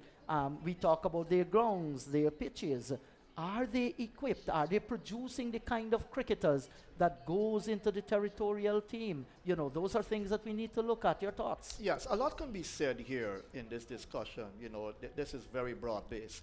But I think when you look at the fact that cultures change a lot, that the mindsets of young people in the Caribbean have changed a lot, it presents a challenge even to people in the region who want to work hard in the game of cricket to bring West Indies cricket back up to the top, right? And so you find there are little hindrances here and there, because when you listen to youngsters talk with you, many of times they sound very negative at first, you know, as to imply, I'm not going to get anywhere far in the game of cricket in the Caribbean, you know, and so they play basketball, they play football, etc., etc. I have no problems with our young people being totally involved in sports in general. But you're talking cricket, and you're talking about clubs around the Caribbean. You look at places like in the Windward Islands and so on. I think they suffer a lot in terms of club cricket because you need an injection of money as well, right? There is a lack of strong leadership as well from different levels in club cricket, because you need a lot of leaders for clubs as well to encourage, to be there, to encourage, to be around a lot. And I find when I visit clubs around in Georgetown, it's a bit different. The atmosphere, everything, there's this casualistic approach to cricket. And then we still have this concept that says we're going to produce stars that will rise up suddenly overnight and take West Indies cricket by storm. You know, in the days of the 60s and 70s when you produced the greats who performed so well. You couldn't drop anyone from the side. In fact, there were other stars who couldn't get into the side because of the great stars. But, you know, there's still this belief that you're going to get 2 or 3 cricketers that will terrorize the world, and we depend on their talent mainly. But who nurses the talent? Who bring them through the systems? And that's where we've got problems with our cricket. I think let me just stick this here a little. You've spoken about that problem with the clubs. The oldest institution of a start is the family. Right. My take on it, that it has more to do with a breakdown of society. Well, you sound like you're preaching now, and that's okay. No, I'm not preaching. It is. I'm just making my point. You are correct. That, you know, that it might be more a societal problem in the region. I quite agree with you on that as well. But I think if you really want to play cricket, and you've got parents that gives you the support, you can join a good club. Because I've listened to discussions. I wanted to get my little boy into a club and so on. But the point is, there are clubs that, I'll be honest with you, I'm talking about my own country. There are clubs that I would never take my son to want to play cricket for. There's so many different things you look at. Culture, the culture of the clubs as well, how they can really influence your youngster and things like that. But let's go to Berbice. Why is cricket so good in Berbice, Inderjeet? I know you can talk a lot about that. But why is cricket so good in Berbice, and why has Guyana been producing most of its good cricketers from the Berbice area? Because apparently good things are happening in Berbice as well. That has to be the only answer, because if good things are happening there, they're going to continue to produce players. But we're looking at an entire region. We're looking at the entire cricket West Indies structure for our players. Listen to me. I feel that there must be, this is my humble opinion, cricket must be taught in our schools. We must let our youngsters growing up learn about our great cricketers of the past, what cricket means to us. It was cricket that give the West Indies their identity in the world, because people still talk about our cricketers. A man will sit down, you know, and he's going to sit down in front of that television or sacrifice so much money to come to the ground to watch the cricket. There used to be cricket gaff in the homes and the villages and across the region. So I think a holistic approach, and it must include Cricket West Indies, the territorial boards, governments, and other institutions. You know, this thing of developing the West Indian cricketers does not only fall alone on Cricket West Indies or the territorial boards. It's a total circle that we are looking at that will produce West Indies cricket. We must look at every aspect of it. The school system, the village, what goes on in the villages. We must look at what goes on in the clubs as well. We must look at the territory. And that will be the structure I'm speaking about that will develop the next West Indian cricketer to win the world. Yeah, we talk about money, you know, for territorial boards and all of that, but it's not money only in the G. But money is vital. Oh, of course, but you need to find the youngsters who want to play cricket, and you need to find youngsters who will be prepared to make the sacrifice. This is what I want to play. Look at the Shivnarine Chandrapal, started very young. Look what he became, right? Look at the BC Lara. These are good cricketers in the region in our time that have come through and have done well. These guys, you've got to be focused as well. And so there's need for proper mentorship in terms of the mindsets of our youngsters. We've got women playing cricket as well. You want our women cricketers in the Caribbean to perform well and play a lot as well. But where is the structure for that cricket to continue to develop proper? Yes, money is extremely important in any sport, but you also want the level of infrastructure within the different territories. Well, it's the money that's going to produce the infrastructure. Correct, but you also want faithfulness from senior people, the godfathers of cricket, those who've been following the game. You sit down with a man at your bridge in your community, and he is 75 years old. He's going to go way back to 1940-something cricket, 1950-something. You don't have too much of that happening now. So where's the richness of mindsets in the Caribbean region where our cricket is concerned? Are they silent? Yes, you need a lot of your old cricketers to still be around and to contribute to the development of, first of all, the mindsets of our youngsters, spending some time with them, you know, and being there for them to help them. Yes, Do we have a lot of that happening too? Yeah, when we look at our past cricketers that we call the greats, or those that performed well, we just cannot ask them to go into schools or into clubs and talk about cricket and recall the past and lend their skills. They must be paid. True. The world has changed. True, but you have what is called now a proper coaching system. There are a lot of coaches that have come on board in cricket all over the world and in West Indies as well. So you've got to qualify at different levels. So we've got a number of our young cricketers who would have played in the past. They're finished with cricket in the sense of playing for their teams, and they're now into coaching. Hi guys, I believe I have the right number, hopefully. Calling from Trinidad, Ian. I think both Chris Gayle and Fidel Edwards should be in the final 20, because that is where, along with the other senior players, the young players can get support, and also they are very effective still. Chris Gayle will explode this World Cup, and he would mesmerize people. Fidel Edwards is still extremely dangerous and bowls wicket to wicket. So, all wouldn't play all the time in every match, because it's 20 players, and most World Cup, all 20 would play at different times. Okay then, bye. Guys, I'm listening to your commentary, enjoying it a lot. But my point is, Gayle to cricket is like Messi and Ronaldo to football. Yeah, so I like that association, Chris Gayle, Ronaldo, and Messi. They are superstars. And yes, we do agree that Gayle is a superstar. Absolutely. There is no doubt about that. He's destructive. He's an entertainer, will destroy any bowling on his day. He has done it in the past, and we've seen glimpses of that of recently in one of the games as well. Yeah. Thank you. Continue sending your opinion on that. WhatsApp number 124-62534-679. Messi and Ronaldo. Yeah. For sure. The Usain Bolt of sprinting as well, and our yes. Jamaican girls recently did all Caribbean people proud in the Tokyo Olympics. More medals in the Caribbean region, and Jamaica, excellently done by those young ladies. Jamaica always produce some of the finest athletes. The in land the of Caribbean speed. region. Yeah.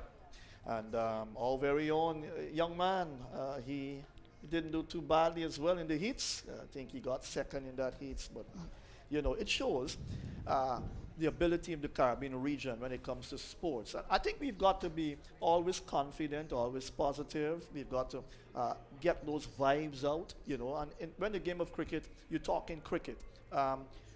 It's not a one-man show anymore. And that's why even in T20 cricket, we've got to be careful. One man comes out, he wants to stay at the striker's end to hit all the sixes and so on, because he has that confidence. But remember, a team is made up of 11 players when they're playing at the same time out there. And you've got to trust some of your players as well. We know the strengths and weaknesses of our players, but you've got to try and understand the game. So to find what you call the one-man boss man, the one-man show of cricket, that's not going to happen in terms of West Indies cricket getting back to the top, if you get my point in that. It's all about I think players knitting themselves together and showing their strength and playing together well, and understanding each other Yes, well. I think what the fellow was trying to make, his point was that he was comparing Chris Gayle of cricket to the Lionel Yes, Messi I have no problem in with football. that. That's fine. That's fine. In teams that will beat the world and, classy teams, they are going to have a superstar or superstars. So that's the comparison he was making. As we speak with you, the ground staff, they are coming out now. The umpires are out in the middle. And no doubt the only reason why they might come out is to get the covers off. And there are still waters on the covers, but they have their own way to ensure. And I think the umpires were showing them to ensure that the water do not roll off and the bowlers run up. You're going to take the waters to the side where they're going to go down. So it's going to be a battle of time here at the moment, because it's now actually 18 minutes to the hour of 1. As soon as we get official word, that official word will only come when the covers are removed from the middle. I can say to you that the rain intervened in the second over after 2 deliveries with Fletcher on 14, Gayle on 1. The West Indies at that stage, they were 15 without a loss. Since then, rain has stopped play. John, I see you're monitoring your computer there. Do you have some more WhatsApp messages for us? Yes, most definitely. Inderjit, and it says, I love. Well, this is a long one, so I'm going to try to say the part that's speaking about cricket. I'm disappointed we lost the second T20 match at home. I'm not well, so I'm listening via radio in Diamond, Guyana. Good luck to our men in maroon. The weather is very unusual here. A speedy recovery to one of my favorite player, Evan Lewis. Big up to the Universe boss, Chris Gayle, West Indies fan for life. Does it sound familiar? Yes, the super fan, Elizabeth Sunich. Yeah. Of course it is. Good day, I am Fergus Cumberbatch from Guyana. My personal opinion is that the Universe boss should be picked for the World Cup. At least give him that final hooray for the tremendous entertainment that he has given to us over the years. We tend to leave our good players who could still contribute in the wilderness when they are in their twilight years. A failing Tendulkar in the same situation like Gayle would have been the number 1 pick for India in the World Cup. Quite interesting. Yes. And the super fan sent a picture holding a bat. And I think that is in her home area in Diamond on the east bank of Demerara. And she too has not been feeling well of recently, so we want to wish Elizabeth Sonich all the best and a speedy recovery as well. And one just came in. It says, I'm listening to the man from Mortis Primary in Myconey. Hello to you, guy. I don't know who the person is, but it's nice.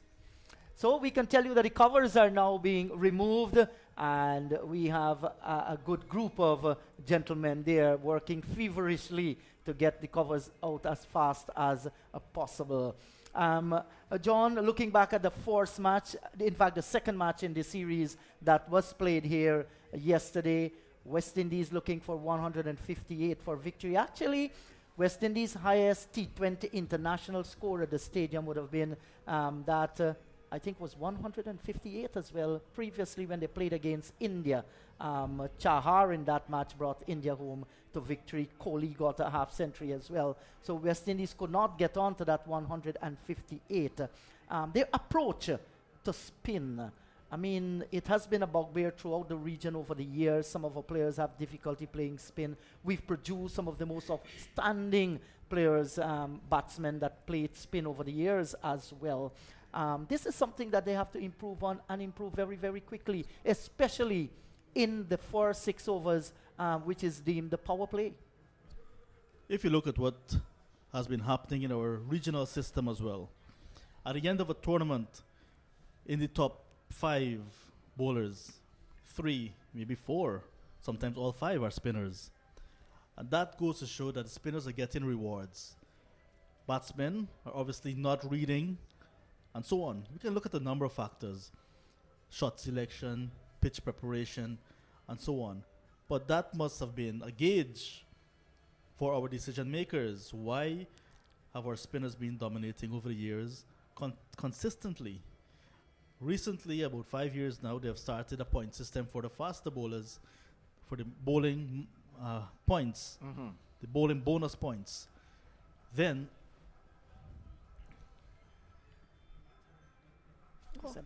they started to have our fast bowlers given more opportunities to bowl, and then you saw the faster bowlers coming into the top 5 bowlers because they were getting more opportunities. Teams wanted to win at all costs, really.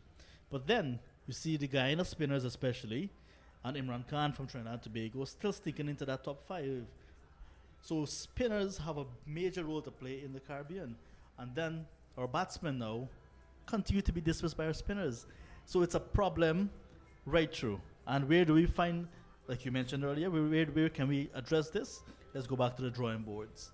We're going to take a little bit more time to be beaten around the world, but we're going to breed some players, and then perhaps we'll become competitive again.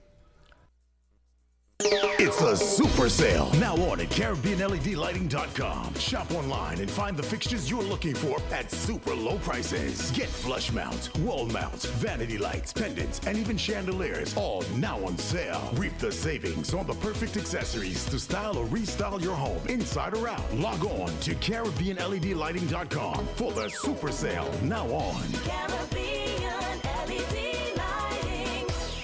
Look on the brighter side. Well, hi, gentlemen. I'm really enjoying this discussion, and it has really sparked a lot of talk all around the world. And I want to thank you very much indeed for what you've done. And it only goes to show that there's no cricket, but we can still continue this wonderful discussion. Let me just thank all the stations for actually participating in this as well. KLS Radio up in Jamaica, NCN Guyana, CBC Barbados, Vibes Radio Dominica, ABS in Antigua, NBC St. Vincent, WVET in St. Lucia, and of course our very good friends at 105 in Trinidad and Tobago. And as I said, the reaction around the world has been good. Good to know that Carient has been able to provide those voice notes for you, and a very, very interesting discussion. So I thought I had to really thank you guys for really doing a wonderful job. And just one thing about the importance of stars. You were talking about the influence of a Shivnarayan Chandapal. I'll tell you this, when I went to Zimbabwe back in 1997, I went to a bar and I said to the gentleman, I'm from Barbados. And he said, what part of Jamaica is that? Of course, the influence of Bob Marley. Enjoy the rest of your day, gentlemen. Thank you so much, Andrew Mason. I like that one as well. Bob Marley, one of the greatest I've ever listened to. I wish I had an opportunity to bow at his feet for the messages that he sent through music. You know, today is in the Emancipation Day in Guyana, where we salute our ancestors. We want to say Happy Freedom Day, Happy Emancipation Day to all our African brothers and sisters in Guyana, and of course to the entire Guyanese population. Here is where the ancestors of our African brothers and sisters were forced out of their comfort zone and brought to the Caribbean to work on the sugarcane plantation. That was a horror story. But you know what gives one the comfort? That they did not allow that to happen to their offspring, because through their labor, their sacrifice, and the blood that they shed on the sugarcane fields in Guyana, they were able to produce outstanding men and women whom today are very, very proud of what their ancestors have done for them. So wherever you're celebrating in Guyana, whether you're at home, whether you're at a community ground, maintaining the social distancing and wearing your mask, this is your day. Enjoy it. We are happy for you, and totally, it's a great blessings to each and every one of you. That's why you've been teaching for 35 years in the JIT. You need to let the world know that. You've been an exceptional teacher down through the years, serving your country well, 35 years, and bringing this information, of course, which most of us should know. Indeed, and Bob Marley sang the song, Emancipate Yourself from Mental Slavery. That's something that we've got to always be mindful of. We've been emancipated from physical slavery and so on, but this mental thing is not always easy to get rid of, you know, and that's why when you serve a generation, that generation must become a better one. You know, and that's what you're saying. For generations to come, because that's how life goes on the earth. You want your children, your grandchildren, your great-grandchildren to do better and to experience life at a higher level and improve, keep improving. But you don't want people to take a mentality of 1834, 1838 into 2025. And that's the thing too, you know, the mental strength is important. And we get back to cricket now, and we're talking about mental strength of players. That's very important. You talk about spinners. John talked about spinners in the Caribbean dominating the regional tournament. Yes. Look at Veersamy Permaul from Guyana. I think he's got over 500 wickets at the regional level. You look at the guy Miller from Jamaica and so on. These guys have chopped up wickets upon wickets in regional cricket. What I just want to say for everyone to hear. Let me just take a point before you continue, Matthew. You've mentioned some name there. There's still a huge question that has been asked around the Caribbean. Were these guys given the opportunity, full opportunity, at the test level or one-day international level to prove their worth? Were they given a fair opportunity? Many will say no. Spinners will take longer to develop than our fast bowlers. And if you look back in time, sometimes it's good to look back at your history to paint a picture of what is happening today. Correct. You look at the likes of Rajendra Dhanraj, played 4 test matches for the West Indies. He played it in 4 different countries of the world. Right. How do we develop spinners like that? We can't, and they very well have to be others as well. I remember the story of Neil McGarrell, one of the best in the region. Was he given a fair opportunity? There's still people asking about Veersamy Permaul in Test cricket, year after year, taking all these wickets. The thing is, are our selectors prepared to be patient with them? So there are other questions too with our spinners that have been taking all these wickets. So as I speak with you, the covers are being still taken off at the middle. That's going to take a very, very long time for those to come off. In fact, they're spreading more covers here. They're going to dump water on that one, John. That's right. So they're going to dump water on that one. We're getting very, very close to the hour of 13 hours Eastern Caribbean time. That's going to be 12 in Jamaica. Let me remind you that rain has stopped play, and that happened in the second overs. Second over, Fletcher was on 14, Gale was on 1, the West Indies 15 without loss at that stage. John, you have any more message coming through there? Just 2, and we want to remind our listeners to be part of the discussion. You can share. We can remind them of our question of the topic of the day. In fact, the LED lighting topic of the day. Would you take Chris Gayle and Fidel Edwards to the upcoming T20 World Cup?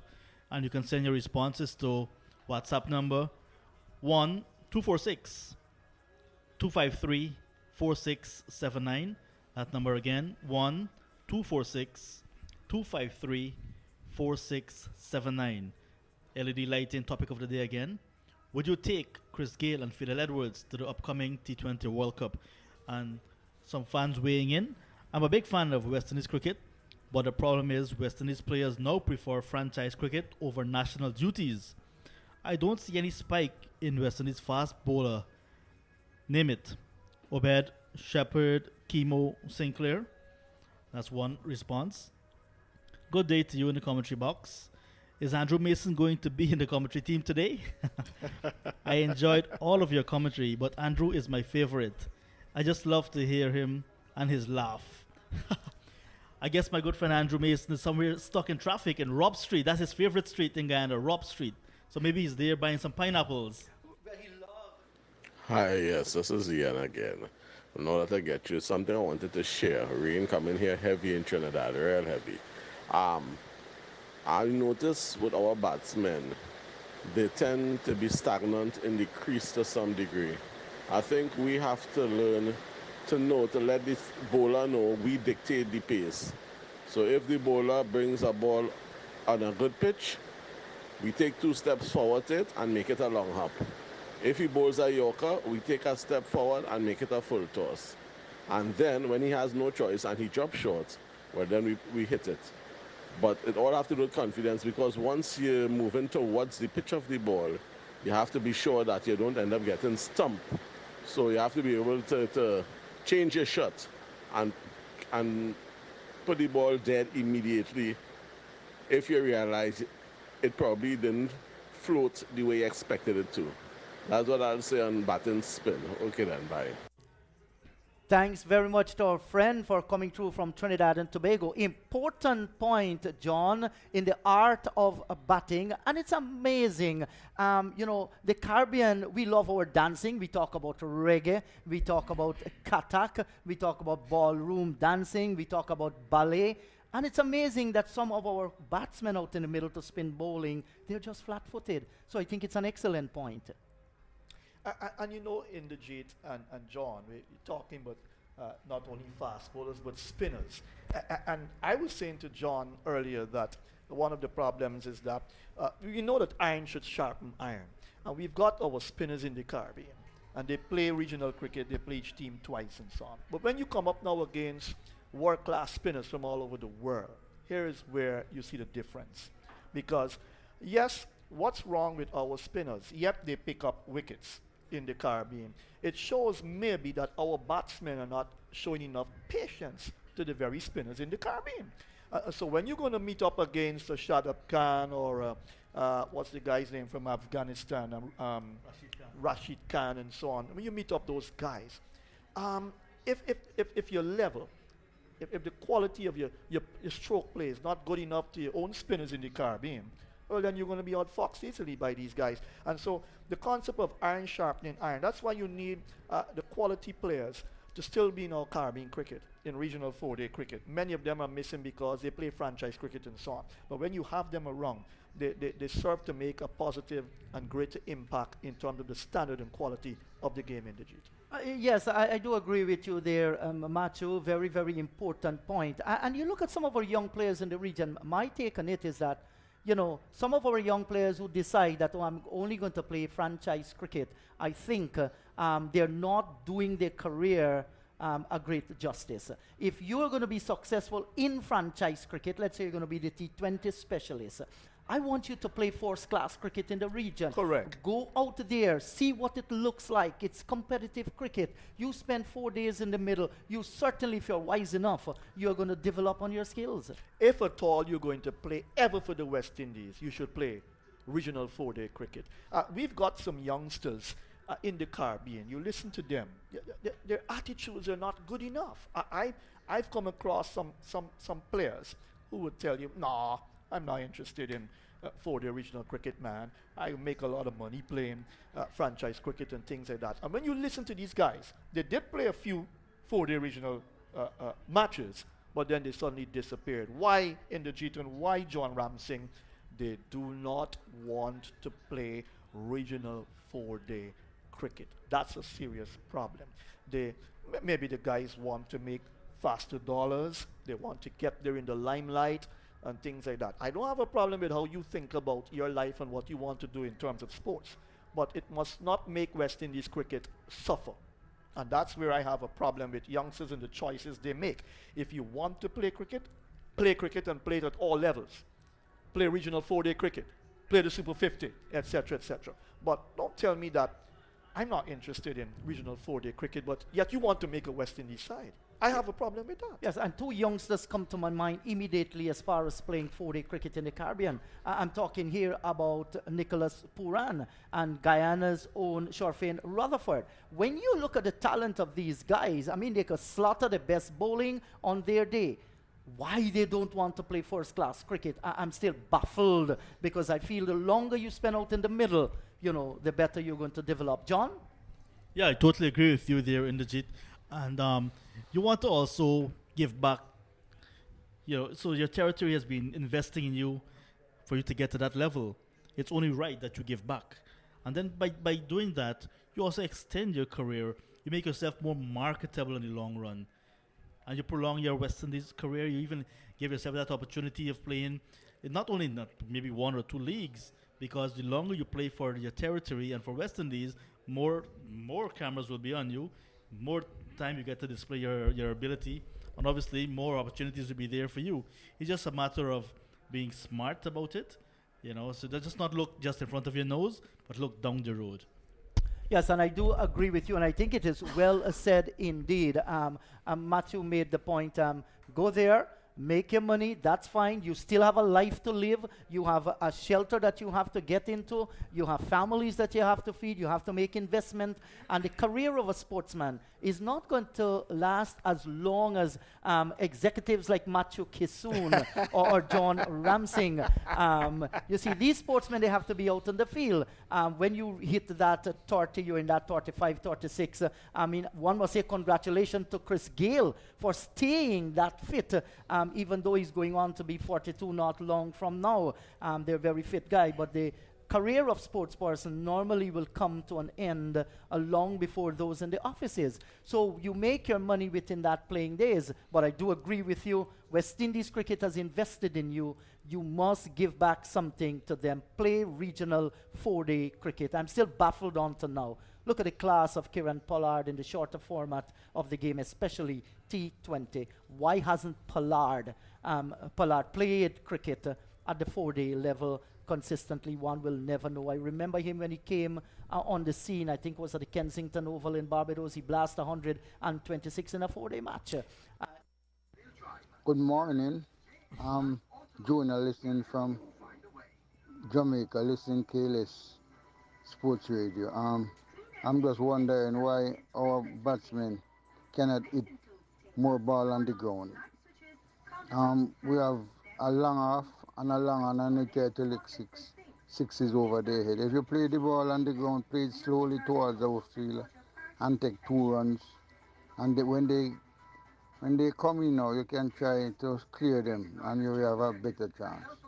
You have to play more smarter cricket. Thank you. Thank you, our friend Matthew. Yeah, playing along the ground. We talked yesterday about Sir Viv Richards, even though he was a master batsman and an attacking batsman, and we were talking about Hetmeyer. Hetmeyer's played 16 test matches to the West Indies. I think he's got about 2 90s in his career so far. But if you want to go too aerial, you have to do that in the shorter format of the game, of course, and taking into consideration the context of the game. But if you want to be an excellent cricketer, you've got to learn to play shots along the ground. I would like to see Nicholas Pooran as well play lovely shots along the ground. He does. But we were just discussing a little bit about test cricket and so on. But the truth be told, to produce quality test cricketers in the Caribbean region now, you've got to play a lot of shots along the ground. Too many of our young test cricketers want to play aerial shots. That's where I have a problem with our youngsters. You can go aerial, yes. Surviv, very selective in his shots. He blasted teams, all right, but a lot of his shots in Dar and John were played along the ground. He pierced the gaps, cover, mid-on, mid-wicket, extra cover. He found the gaps well, and his shots had tremendous power in it. Wasn't he aggressive? He was. When he would go aerial, and want to remember, you look at the World Cup 1983 when he was caught in the boundary there by Dev. That was a masterful catch. You cannot blame Survey for anything like that. That's cricket. But the point is, he was a master batsman. That's why he could have played Test cricket. He could have played one-day cricket. Our youngsters now, like the Hetmeyers, the Purans, even though they love to go aerial, they've got to be very selective as well. And if you want to be a rounded cricketer, you've got to play a lot of shots along the ground as well. Yes, and to our friend from Jamaica, he has raised a very good point. It's important to note that those who were successful at Test cricket and every form of cricket were men out in the middle there who understand how to build an innings. And if you're going to build an innings, well, definitely at some time in that innings, or most of the time in that innings, you must be able to pierce the field. And piercing the field means playing the ball on the ground. Somebody once mentioned to me, I have to double check that, Sir Everton Weekes was one of the best the world has ever seen. He used to be one of the hardest hitters of a cricket ball. And I was told in his entire Test career, he never hit a six. That says something about him hitting the ball on the ground. If you hit it on the ground, John, you cannot be caught at all. Not at all. And some more responses coming in the JIT. Gale and Edwards are washed up. Wow. They did their time and now it's over. Selecting them is just silly. We are selecting these players on what they used to do in the past. Well, we might as well see Brian Lara, Curtly Ambrose, and those greats based on what they used to do. No other nation that is in the top 3 or 4 in ICC rankings select guys in their 40s to play cricket. So why West Indies doing it? All right, and another response coming in. Good day, guys. Chris Gale will always increase viewership. So economically, it makes sense to include him. Chris Gale is still feared by all teams. He must go to the World Cup. I will take Rampal over Edwards at this time. Rampal did not do badly whatsoever in the CG Insurance Super 50 that was played in the Caribbean. He actually did well. Yeah. Yes, outstanding in that tournament as well. Well, that is what the LED lighting topic of the day is creating at the moment. Will you take Chris Gale and Fidel Edwards to the upcoming T20 World Cup? We are happy for all those WhatsApp messages coming in. Remember, the number is 124-6253-4679. We want to say hello to Shelley Harding and team down there in Barbados at LED Lighting. Maybe you guys, Shelley, you and your team can go down to Crumb's Bakery in Barbados and get us some nice baked stuff there. We in Guyana are going to even eat that to the last crumbs. Hello to you, Mr. Michael Arthur. Thanks, gentlemen. You and your business has done a fine job in ensuring that, commentaries are on. Thanks for your sponsorship. I can safely say to you that the covers continued to be removed from the ground, and they're very, very careful here. We have had some problem with the run-ups whenever water was dumped off the covers onto the run-up. Now they're ensuring that there's a huge cover there, and the water from one is thrown onto the other, and then they're going to take it beyond the boundary. Matthew now is actually 9 minutes after the hour of 1, and we're going to wait official words. What exactly is going to transpire. Well, I've not been told my watch is a little bit slow. It's 12 minutes after 1. Yeah, I'm going to use a little bit of what I know in terms of umpiring. So if the game was scheduled to start at 11, it started at 11:15. Okay. And you have a span of 3 hours, if I'm correct, in a T20 match. And then you get the extra hour if time is lost. So you're looking at what? 11, 12, 1, 2, 3 p.m. But then they started at 11:15. So it's possible that cut-off time would have been 3:15 given time lost. So if we're at what, 13 after 1, 12 after 1, you still got some time to have a match. That's the point. So it's all up to what happens out there with the covers being removed. And the guys, more importantly, what happens up there? Well, correct, because you don't want the rains to come again. But let's say no more rain. Well, if you look through the window that John has opened, actually the door, it's very, very clear out there. No threat of rain coming from that distance. And John always brings good news. When it's dark, he closes the door. And when it's cleared up, he opens the door. So that's good news coming from that direction. We might not have no more rain coming from there. And overhead, it's looking clearer with every passing second. And the groundsmen, they're doing a fine job there, getting the water off the covers and ensuring none has gone onto the pitch. Yeah, so you can probably, if I'm thinking correct here, given my ability to average with the situation and assess the situation. So if within the next, half an hour, things can look really good. Let's say no more rain. You can probably get maybe 8 to 9 overs in. That's how I'm looking at it. That's possible because, again, if your cutoff time would be 3:15, starting at 11:15, and you span 4 hours. That's possible. I'm not the expert umpire. I've done a little bit of work on it, but I'm not an expert on it. We've got to ask the Patrick Gostards and the Leslie Reefers Juniors about this. But you're an insurance man. You're good at figures, Matthew. But you mentioned earlier that I'm gonna earn money for the rest of my life. And the thing is, that's true. When you're an insurance icon, you die selling insurance, if to put it that way. So even though I'm going to retire at some point in time, I'll earn money after retirement. Isn't that good in the chip? How is the insurance package for heaven? That is secure forever. That is secure forever. John, let's get some of those messages coming through. Yeah, a few of our listeners have named their squads. So one says, that's nice. Gail, Lewis, Fletcher, Hetmeyer, Kyle Mayers, Puran, Pollard, Russell, Holder, Joseph, Akil Hussein, Obed McCoy, O'Shane Thomas. It just says Bravo, not sure which one of the Bravos. Cottrell, Fabian Allen, Simmons, and Walsh Jr. And then somebody said, every test West Indies board brings new faces for a few tests, and then they disappear. All right, and it says, from a Bajan fan, of course Chris Gayle will go to the World T20. He adds value to the West Indies team not only as a six-hitter, but also as a mentor to the young players. He's a leading, well-loved international sports figure who lends profile to the Cricket West Indies brand. Cricket West Indies should consider drafting Kyle Mayers and Carlos Brathwaite into the squad for good measure. Interesting. And then someone has been naming a squad. 2-1 and Gayle.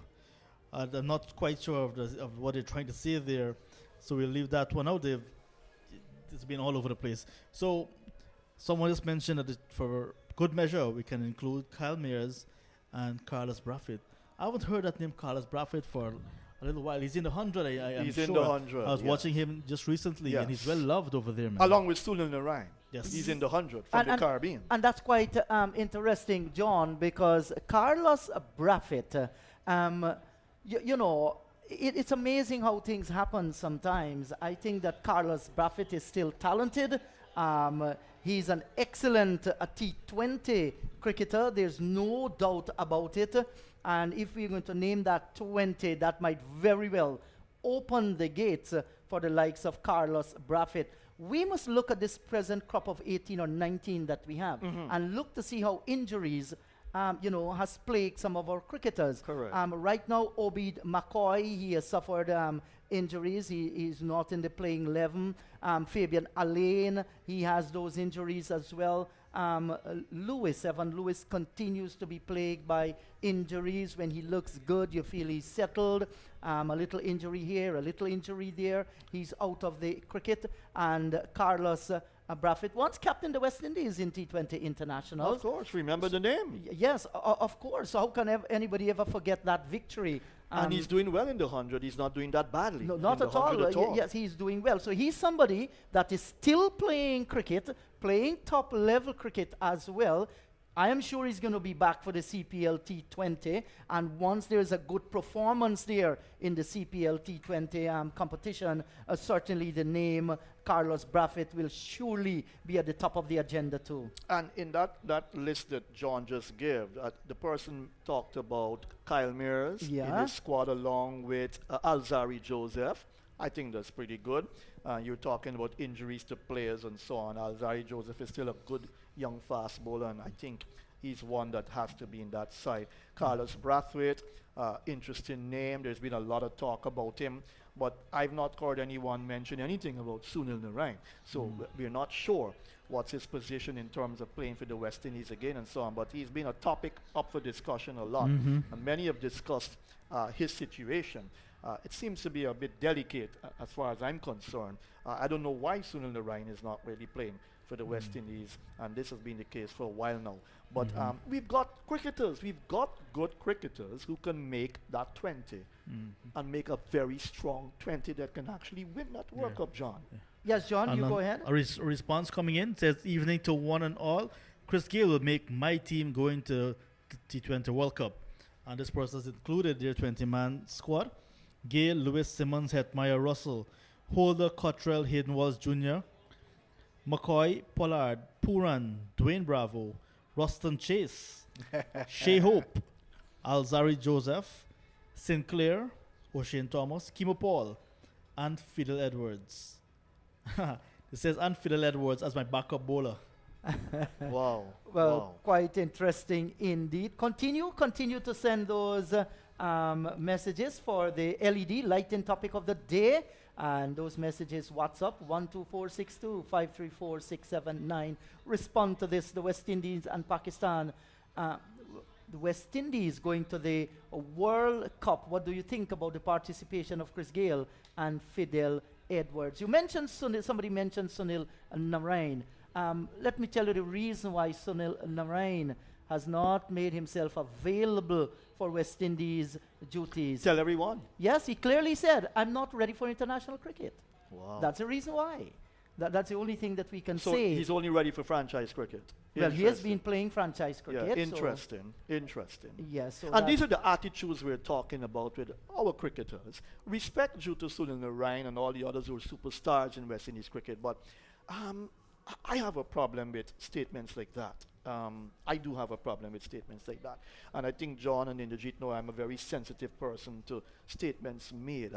Things can hurt deep. And it says a lot about where our cricket is, where it's supposed to be going, and where it will end up. All right? Because these are the guys that many look up to. Sunil Narine, the mystery spinner, but he's it with the 100. All right? Carlos Brathwaite with the 100. I think Pakistan, since they're here, they've got Mohammed Amir, and Wahab Riaz is supposed to have been in that 100 as well. I don't know if he's there as yet. But what I like, and I'm going to just switch a little, what I like about Pakistan is that... Just before we go into that Pakistan, Matthew, news coming in for yesterday's question on the Crumbs Bakery question of the day. Remember that question yesterday was, when was the first T20 international played at Providence, and which were the teams involved? The winner, I've just gotten a message from our dear friend Andrew Mason out of Barbados. He said the winner was Alvin Best of Barbados, and Alvin provided the correct answer. The 30th of April 2010, New Zealand versus Sri Lanka. So congratulations to you, Alvin Best of Barbados, for winning the Crumbs Bakery question for the day. That was yesterday's question. You can head down to Crumbs Bakery and you have lots of goodies that you are going to get. And please remember us when you take them to the Crumbs. When I visit Barbados, God willing, next year, I'll go to Crumbs for sure. Yes, I know Matthew will definitely go there. So, Mr. Michael Arthur, look out for friend Matthew Kisoon. He's going to come with his bag for those crumbs to the last. Certainly. Let's get back to what I was looking at Pakistan and their strategy. You would notice, John and Indar, that in our CPL tournaments, the Pakistan cricketers support our tournament. We've got over 13 players from Pakistan who have supported CPL. Now, we're going to use CPL as well to give a level of guidance in terms of coming up with this World Cup squad, all right, for the 2020 World Cup. But I like the opportunities that the Pakistanis give themselves. And I think West Indies have got to learn from things like that as well. So they make themselves available. And look, I can call some names. Malik, Hafiz, Tanvir, Wazim, Sami, Shadab Khan, Wahab Riaz, Cameron Akmal. These are guys I would have played. Junaid Khan, Mohammad Irfan, Shahid Afridi, Riaz, and Talat and so on. These are guys who made themselves available. Now, you're talking about Pakistan as well, searching for their best team for the World Cup. They're going to grab the CPL opportunity as well to play it. Okay, I'll begin with the spinners. It will be Akil Hussain, Hayden Walsh Jr. I would bring in Gudakesh Moti and the fast bowlers. I would replace Cottrell with Kimar Roach because he has a lot of experience. He's bowling well against the left-handers. Jason Holder, Andre Russell, as the all-rounder who could give you the extra pace as well. Obed McCoy and Dwayne Bravo. And the batters would definitely be Evan Lewis, Chris Gale, Lindell Simmons, Kyle Mears, Shamron Hetmeyer,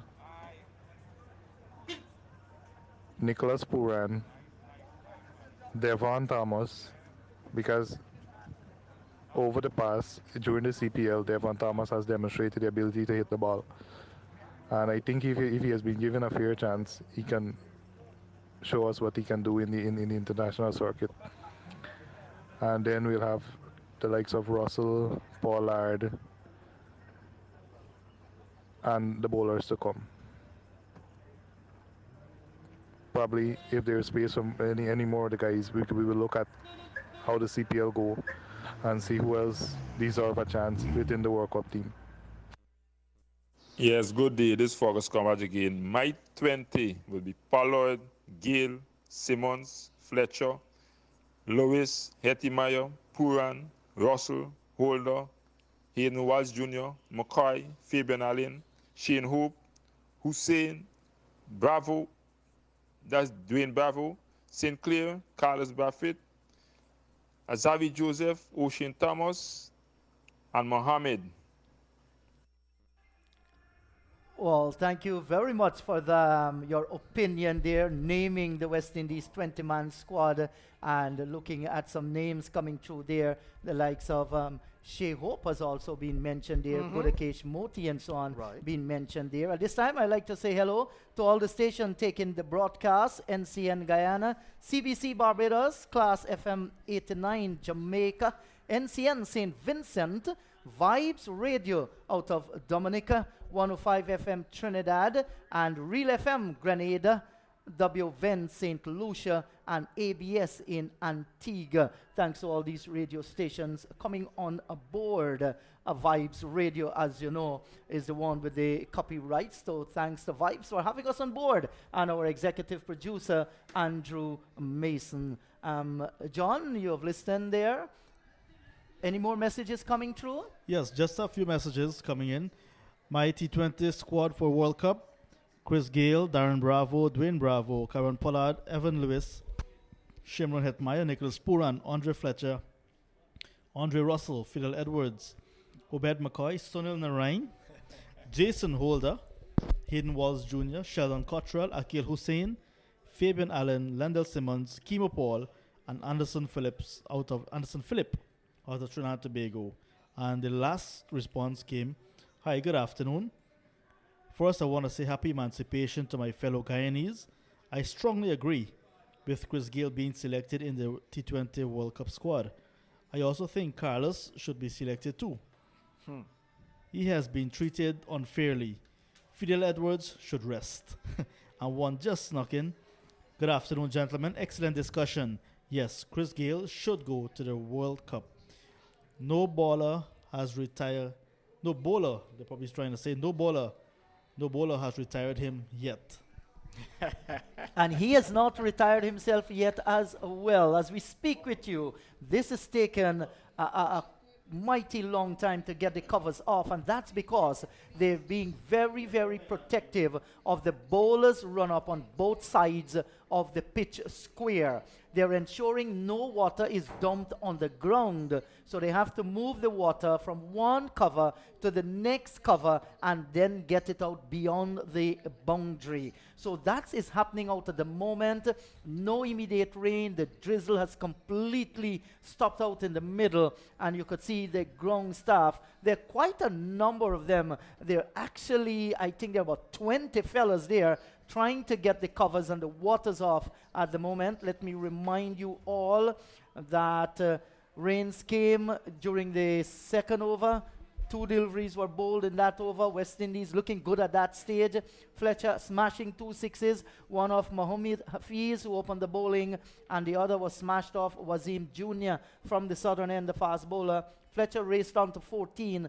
Gayle had 1 at that stage, with the West Indies 15 without loss after winning the toss and batting today. For the West Indies, Evan Lewis, he was out of the 11 because of being injured yesterday, and Russell made the team today. He's feeling well, Andre Russell. Pakistan making 1 change as well, with Shaheen Shah Afridi being rested and Faheen Ashraf taking his place.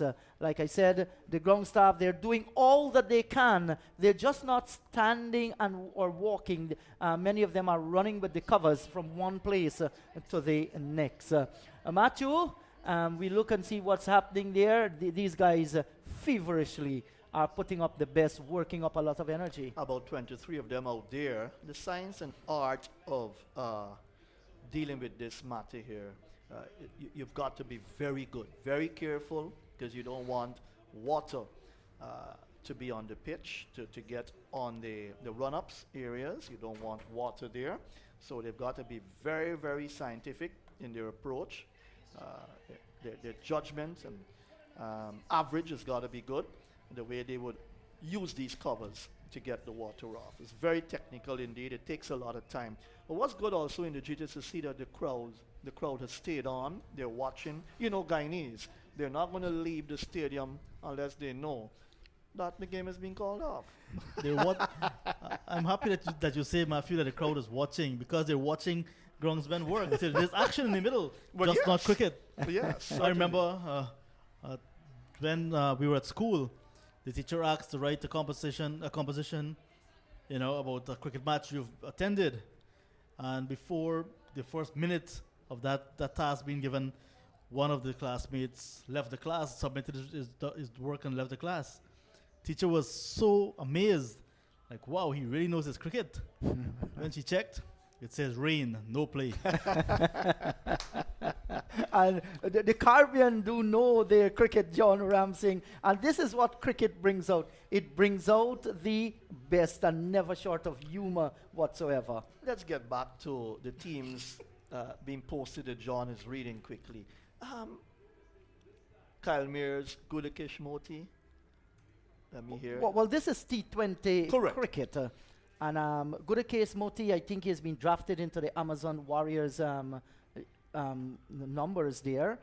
Yes, he has made the Amazon Warriors team, Gudakesh Moti. That's an interesting name in T20 cricket.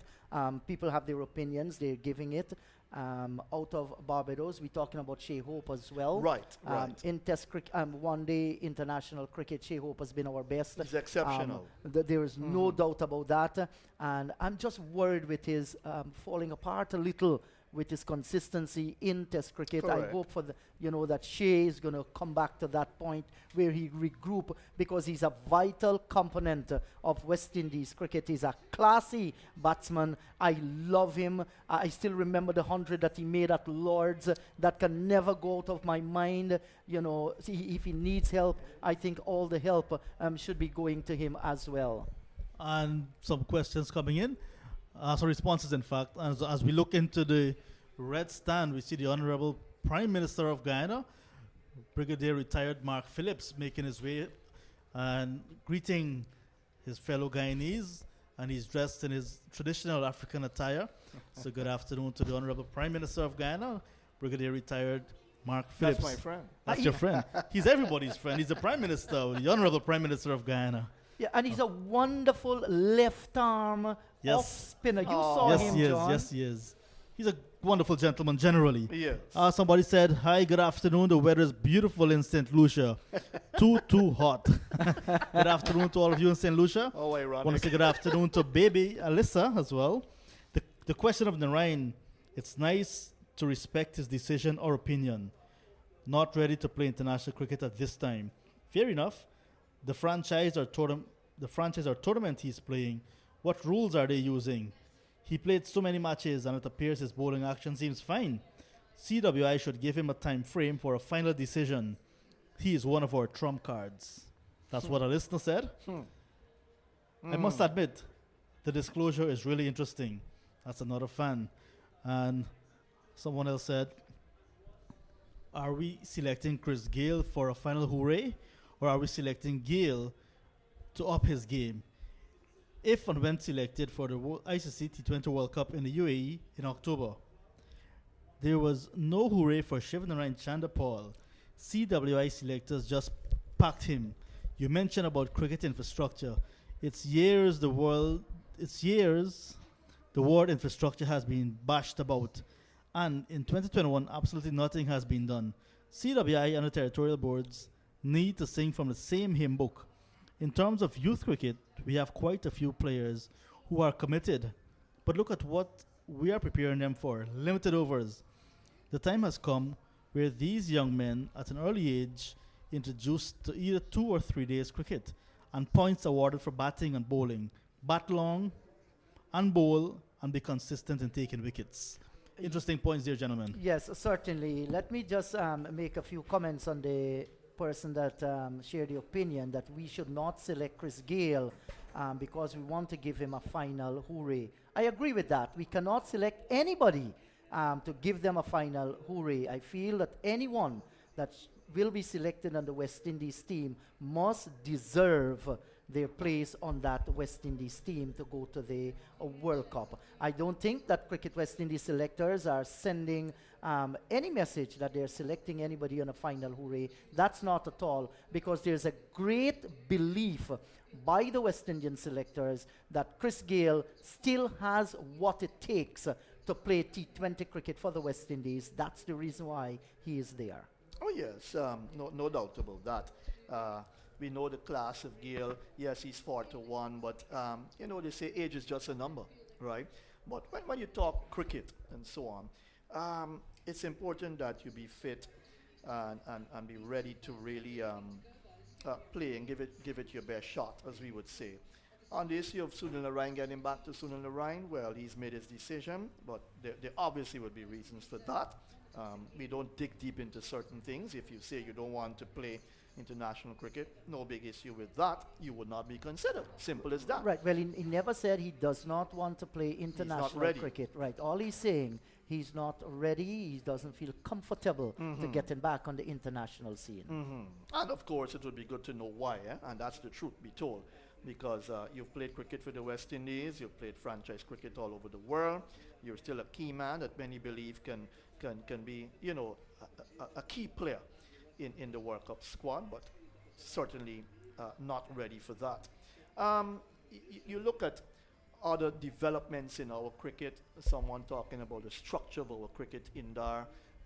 You look at even in Guyana, when club cricket is played in the Georgetown section, the two-day cricket, two-day first division cricket, musters up 100 overs per day.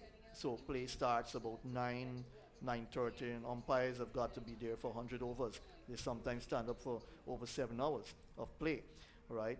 That might not be good enough if you're talking about development of cricketers to go on to be excellent and play for the West Indies. We'll be talking longer version cricket and so on.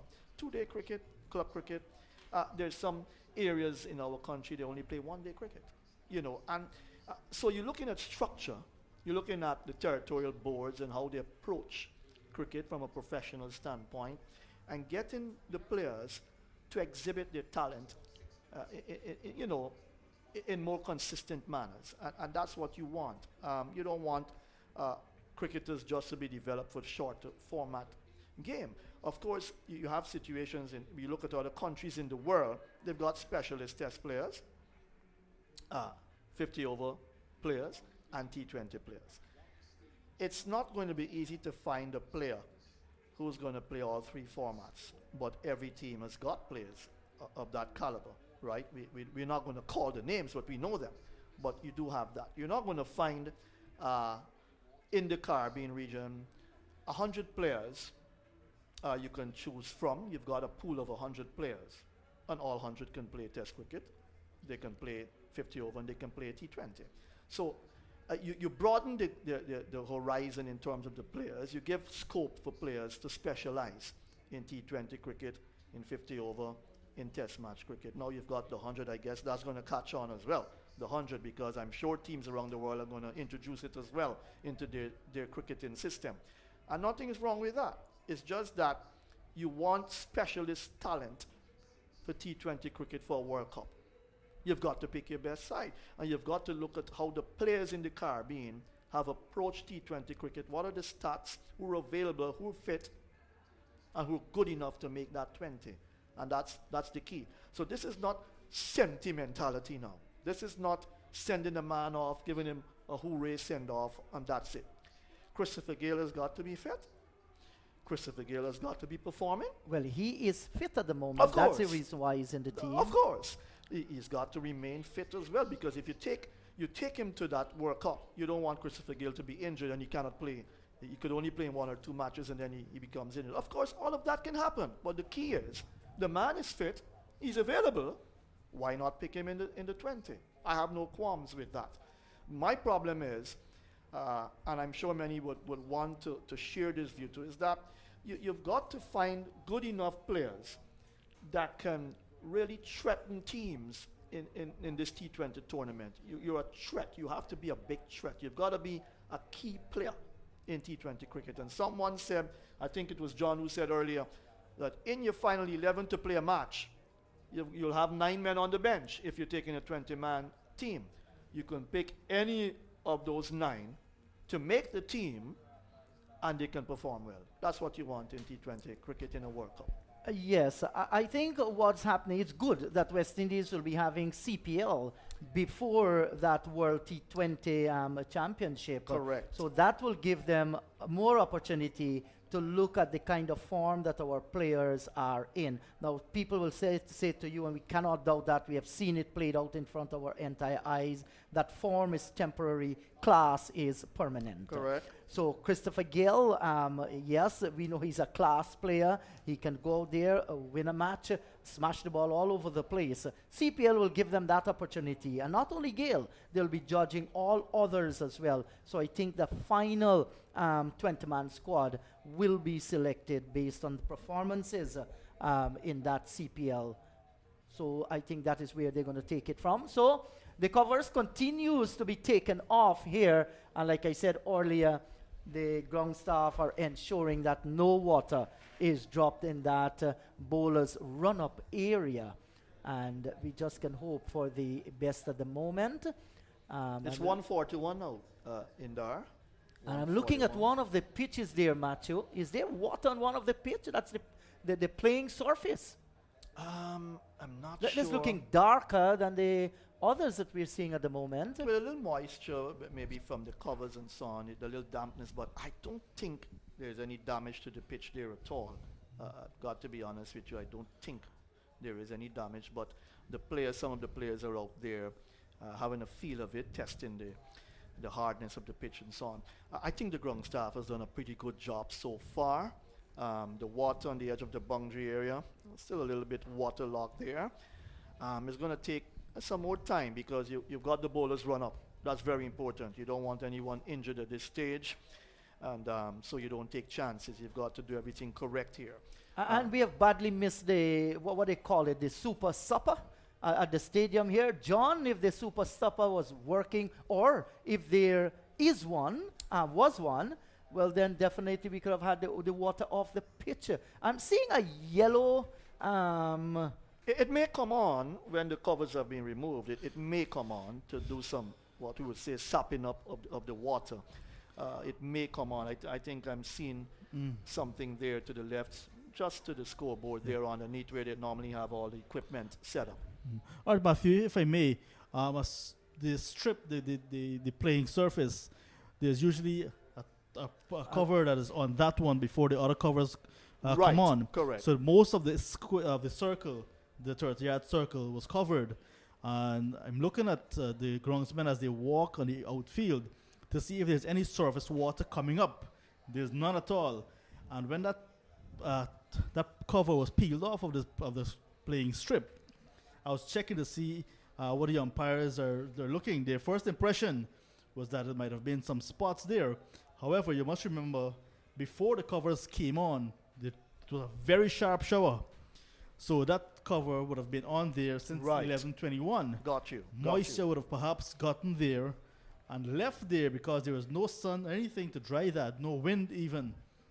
So as it is now, the head curator at Providence, Mr. Habib, has a sponge and he's actually using that to mop up some areas just as you approach the square, where the bowlers, perhaps a spinner, will start his run up from this, the media center end. I'm looking at it as it is from a layman's standpoint, and it looks good. If anything at all, might be just around the playing pitch itself, where we see now the Pakistan players, the captain is there himself, and having a check of the surface. It seems hard.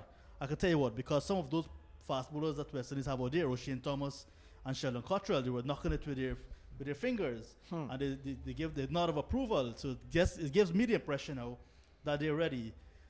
The big equipment that you guys are speaking of is the heavy roller, is a motorized roller. The Super Stopper has been out of action for quite some time here at Providence, and it's one thing I think the management of Providence should really look at, because that surface water that was on the covers perhaps could have been disappeared a long time ago had we had that Super Stopper. I was outside at the back checking the weather, and it's very clear on that side, the weather from Georgetown and the close by on the east bank of Demerara. But no sun. It's very encouraging. Like you said, Matthew, there's no sun. And that is the only problem we're having at the moment. And if you look, the camera team, the camera crew, they're implanting the stumps again. The stumps are going back in. So I guess they are ready, and they're going to be ready for action very soon. And Matthew, I know your knowledge as an umpire was tested. And you're perhaps looking at a 2:22 restart. 2 o'clock? What? 2 o'clock? Probably. To have a minimum of what? 9? Go up to 3:15. Yeah, so I know we will get some play. That's what I'm getting at. We will get some play. Maybe 75 minutes. I don't want to mislead the yeah, listening correct. public. So let's leave it to the official officials. Well, you're talking maybe 75 minutes at least, 75 minutes of cricket, yes. probably. And I'm sure the 6,000 persons that were allowed in Providence because of everything that's happening with COVID-19, the 6,000 persons that are here will be happy to know that they're getting some action, having waited since 11:21 this morning. Could still be a 10 over aside, 10 over fair. Could be 10 or 8 overs maybe, yeah. Mind you, 1.2 overs are already sent down. Correct. Yeah. So, Inderjeet, Matthew, listeners, it's my humble opinion that very soon we'll have live action. Oh, thank you, John. You're always positive, and we do share that opinion as well. I was COVID negative. Yes, I know that. And so too, Matthew Kisoon, and so too yours. Negative, truly. yeah. We had to take the PCR test. Commendations to Roland Holo. He ensured that we did our test first on Thursday, the PCR test. I was very happy for that. I said to Roland, Roland, I've got to work, so I'm taking some time off. And I brought you into that that situation as well, and we were the first two to be tested. Yes, Roland Holder was very instrumental because. Thanks so much, Roland. Yeah, there was a very nice gentleman. Yes, indeed. And a nice gathering there too. There were like about how much 20 odd people to take it. Yes, the umpires were there, and yes, I saw television crew. I listened and I saw you offer some words of prayers before you take your seat. There's a discussion going on out in the middle with the umpires and the captains and so on. You'll never know, but I guess those discussions will certainly be talking about the playing time and what time they're going to start as well. And we can say to you that West Indies 15 for 1 when Rain stopped playing the second over with Fletcher on 14 and Gale then was on 1. We're going to go across to Roddy Beard and Corwin Christian. They're going to pay some bills for us. That's the sound of doors opening to another Crumbs Bakery to serve another important part of the Barbadian community, this time at Silver Sands in Christchurch, another location with the same Crumbs commitment to bring you a wide variety of fresh cakes, pastries and bread, because they should be as close to you as we can get. Crumbs, now at Silver Sands in Christchurch. Crumbs, so good, even down to the last crumb. C-R-O-C-O. What you doing? Practicing how to say hello in Italian so I can go impress the folks at Caribbean LED. You mean because they have the new Fumagale range of lighting fixtures, ideal for outdoor use, especially for homes like ours in the tropics, affected by constant sunlight and sea spray? Fumagale. Aren't you? Head to the store at Wildy. I will go to the Laura Estate location on my way home. Oh, and it's not Ciao, it's pronounced Chow. Wait, it's Chow? Yes, so thank you very much. And listeners, we can let you know that they have until 14 hours and 22 as the cutoff time for a 5-over contest. They have until 14 hours 22 as the cutoff time for a 5-over contest. So that's official.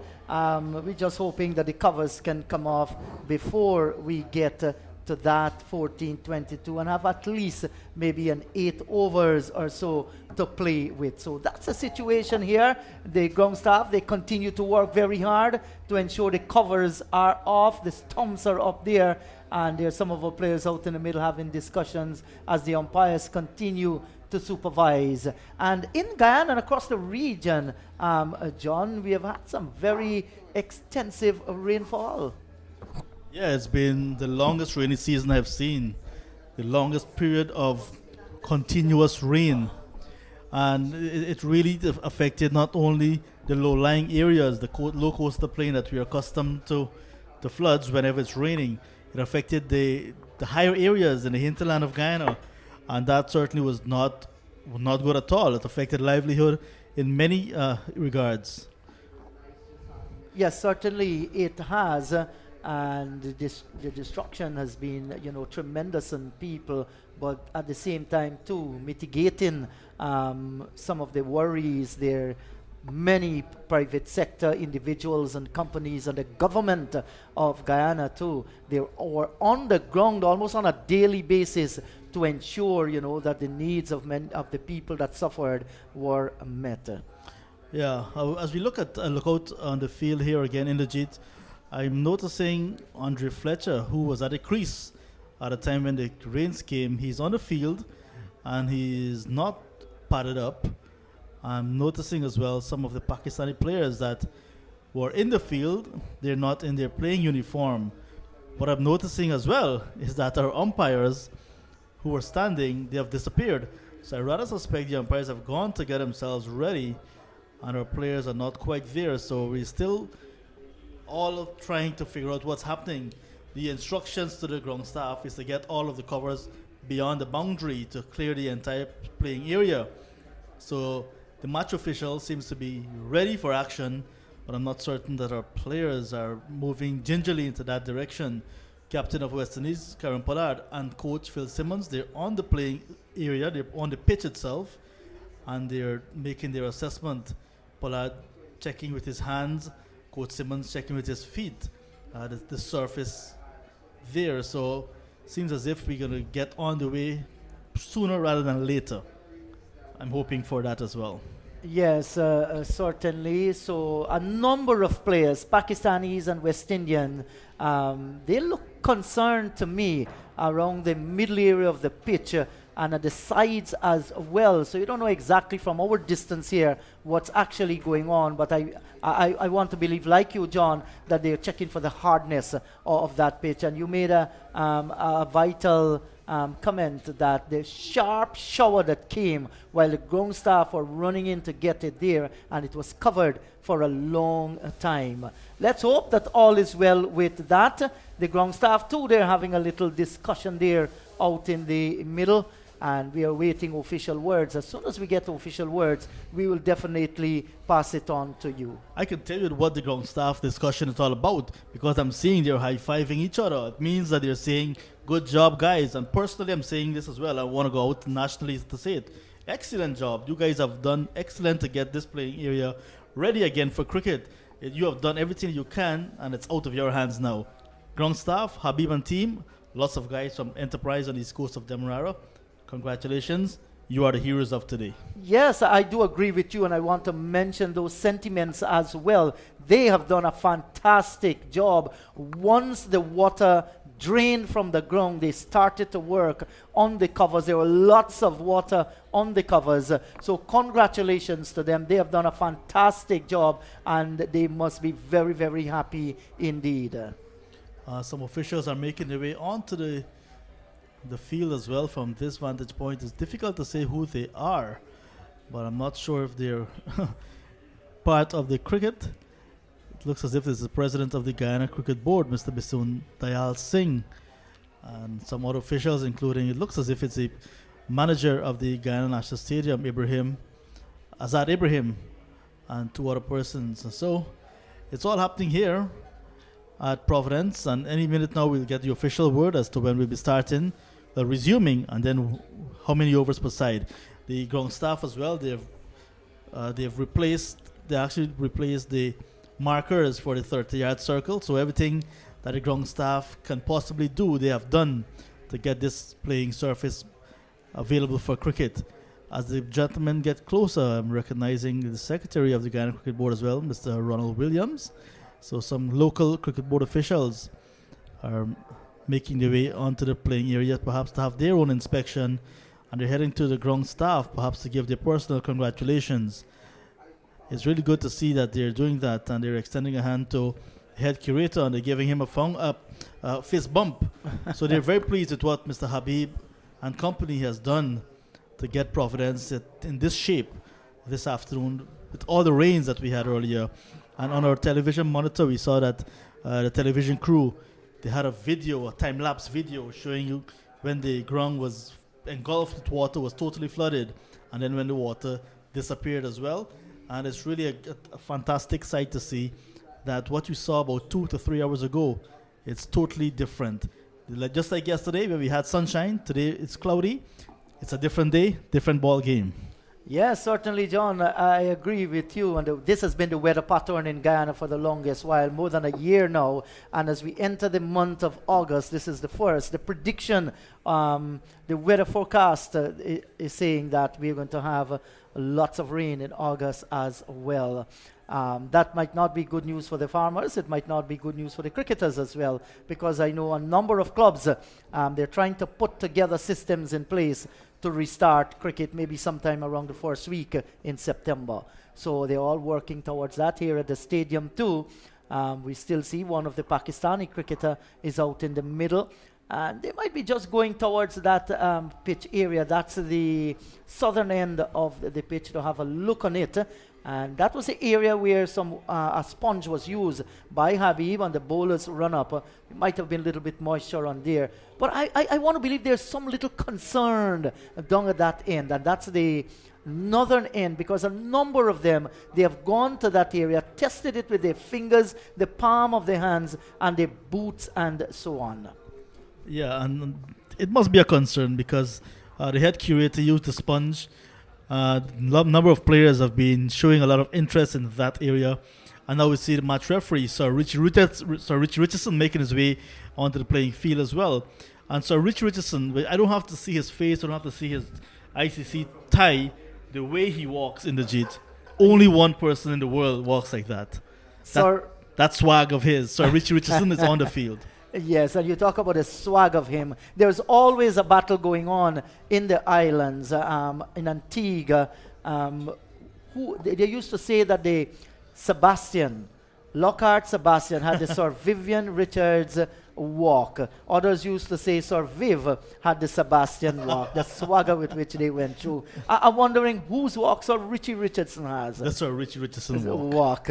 Yes, he was a terrific player in his days, Sir Richie Richardson. A very calm man, a nice gentleman. Yes. I met him on 2 occasions. On the day when we went to do our PCR test, he was there as well. Very humble gentleman. Yes. We shared a few moments together, Sir Richie and I. Really wonderful, a fierce competitor when he was playing. Oh man, I really love the floppy hat. Man, say that hook again. Shot. Yeah, absolutely brilliant, Sir Richie Richardson. Nice to have him here. He has his own golf tournament in Antigua, and the funds raised for that goes to charity. In fact, when I was in Antigua, he told me he's going to have some money from his charity go on. At that time, there was some destruction in the leewards, and he was taking some relief to Barbuda and so on. And we actually had a chat, a lengthy discussion on what he has been doing when not involved in cricket duties. So he's playing golf at the moment. He's in golf, he's into charity, and he has a dog. He told me all this. He has some lawns that he's really proud of. He's been working on his home. He's been a busy man. I don't want you to give me an answer, but I was told that men, when they are 25, they play football. And as they grow in age, when they reach about 40, they play lawn tennis. And then when they begin to go beyond that 50, they play golf ball. So I don't want an answer from you. So Richie, like you said, playing golf and setting up some golf tournament there in Antigua. Congratulations to him, giving back to society. Yes, and that's what it's all about. You have done it, and you have recognized that there are persons that you can say thank you to in many ways and give back. So it's nice to see that our crowd in the JIT has stayed with us, despite being a bit anxious at times. They have stayed. Those are packed into the southwest stand as the green stand. They seem to be having a good time. The sound system has been keeping them entertained all day. And those in the red stand, the northwest stand, not as heavily populated like the green stand, but they also seem so relaxed and awaiting the official word. It looks as if we're going to get on the way very soon. The staff at the National Stadium, they've ensured that the boundary ropes back up and running with the advertising padding. So very soon, I'm going to put my head on the block here. We'll be having some cricket. The match referee, Sir Richie Richardson, and fourth umpire, Patrick Gustard, they're looking at the outfield where the bowlers will start their run-up from this, the media center end. And they're scratching and they're looking, but I'm not seeing any moisture, any water coming up. So I think it's all well and good. Yes, I just want to remind our listeners that the men's T20 World Cup that will be played from the 17th of October to the 14th of November this year in Oman and the United Arab Emirates. Round 1, we have Group A and Group B. In Group A, there is Sri Lanka, Ireland, Netherlands, Namibia, and in Group B, Bangladesh, Scotland, Papua New Guinea, and Oman. And in the Super 12, Group 1, England, Australia, South Africa, West Indies, and in Group 2, India, Pakistan, New Zealand, and Afghanistan. The West Indies in that group, John, that includes England, Australia, and South Africa. I know where I'll be from October 17 to November 14 in my living room. Yes, so certainly watching that West Indies in the final. Yeah, but it's really, really nice to see that the structure that the ICC Men's T20 will be 2 groups, and then the Super 12s, So it's really nice that they have included some of the associates as well. And I always say that if you're going to play a World Cup, you must have world participation. With widening of the teams now, the pool of teams that will be playing, I'm really impressed with this format, and I'm hoping that at the end of it, the team that's left standing will definitely, everybody will agree they're the world champions because they have conquered the world of cricket. Yes, and in the Super 12 in Group 1, the winner of A and the runner-up in B will join Group 1 as well. And in Group 2, the runner-up of A and the winner of B will be joining. That's why they call it the Super 12. 12 teams there will be competing for the ICC T20 World Cup. Very interesting. We're all looking forward for that as well. So we are still awaiting any official word. As soon as we get it, we will certainly give it to you. Let me remind you, Crom's Bakery question for the day. And their question for the day says that I'll just get that for you in a moment. The West Indies and Pakistan have participated in 4 bilateral T20 series. How many have the West Indies won? And you can win lots of goodies from Crom's Bakery in Barbados. I'd like to say hi to Mr. Michael Arthur. We're going to have those your bakery giving us some goodies when we come down there to Barbados, and we're going to go right down to the last crumbs. Hello also to LED Lighting. Hello to Shelley Harding and team down there. And they have the topic of the day, the LED lighting topic of the day. Will you take Chris Gayle and Fiddle Edwards to the upcoming T20 World Cup? We want to say thanks to all those that responded to that question via WhatsApp. We want to say thanks. Continue to send your messages on 124-6253-4679. Let me just remind listeners that the rains came down in the second over after West Indies won the toss and decided that they're going to take for a strike. They started off nicely. They are 15 for 1 with Fletcher on 14. Chris Gayle is on 1, and why Gayle has opened the batting, that's because Evan Lewis, he's having some nagging injury to his, somewhere on the left side. You saw him just rubbing and, having some difficulty there. Pakistan also made one change with Harris Rauf coming in, Shaheen Shah Afridi being rested at the time. John, now is 14 hours. And our match officials for today, the standing umpires, are making their way into the middle, and they have their headgear on, and they don't have any umbrella like we saw them earlier with. So it seems as if they're coming out for some action. Much to the applause as well of the National Stadium spectators. So getting there in the jeet, we're almost there. Misbah ul Haq, Pakistan coach, and some other officials are on the eastern side of the outfield having a discussion. Head groundsman Habib is in discussion with another gentleman over there as well, and the ground staff. They're in a huddle, so not quite sure why we're still not having play. Oh, in fact, our match officials, the standing umpires, Gregory Braffett and Joel Wilson, they're going to do an inspection of the ground, and they're going to be walking in some of the areas of contention. And if they're pleased, of course, they're going to tell the captains that we're going to be getting ready to play and give them the new playing conditions and so on. So once our umpires, the match officials for this match, Joel Wilson and Gregory Braffett, the standing umpires, if they are satisfied, we'll be having some good news shortly. Yes, and this can be very agonizing indeed. I remember sitting down in front of the television and having my radio on as well, and I was following the game in Barbados. That was the first T20 in this Osaka Battery Presents PSO Carient T20 Cup between the West Indies and Pakistan.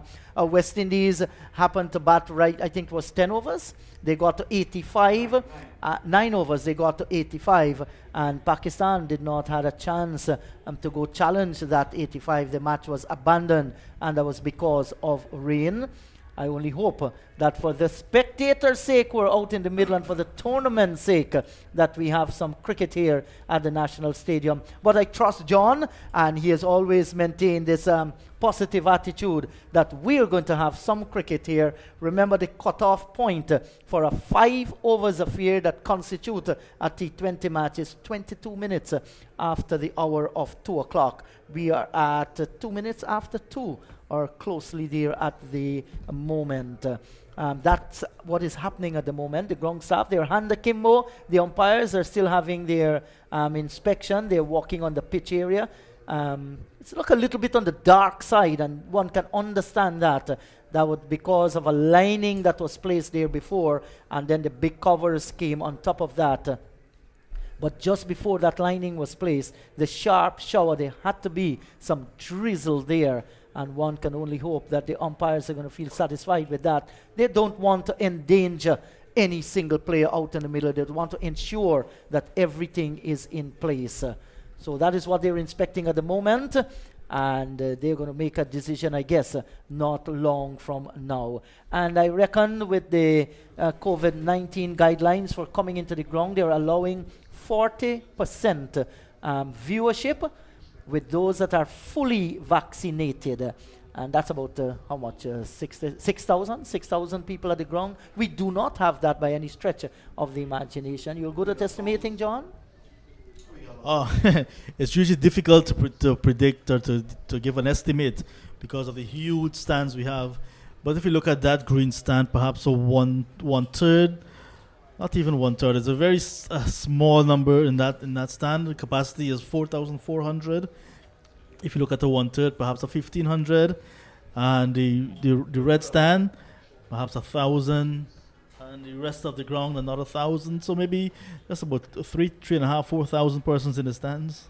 Might very well be around that figure, and they're certainly very, very patient indeed. I'm sorry for some of the fellas, your friends, John. They cannot come in with any special liquid to the ground. It's all part of the new dispensation at the moment. But coming into the ground this morning, I was kind of like getting a nostalgic feeling when persons were coming back with their picnic baskets. And I know for sure they have enough food supplies in there for the entire day. And I was actually tempted to go into the stands and to meddle around some of those baskets, because I'm sure some nice roti and curry would have been in there, some nice cook-up rice. Since it's Emancipation Day, some metemji would have been there.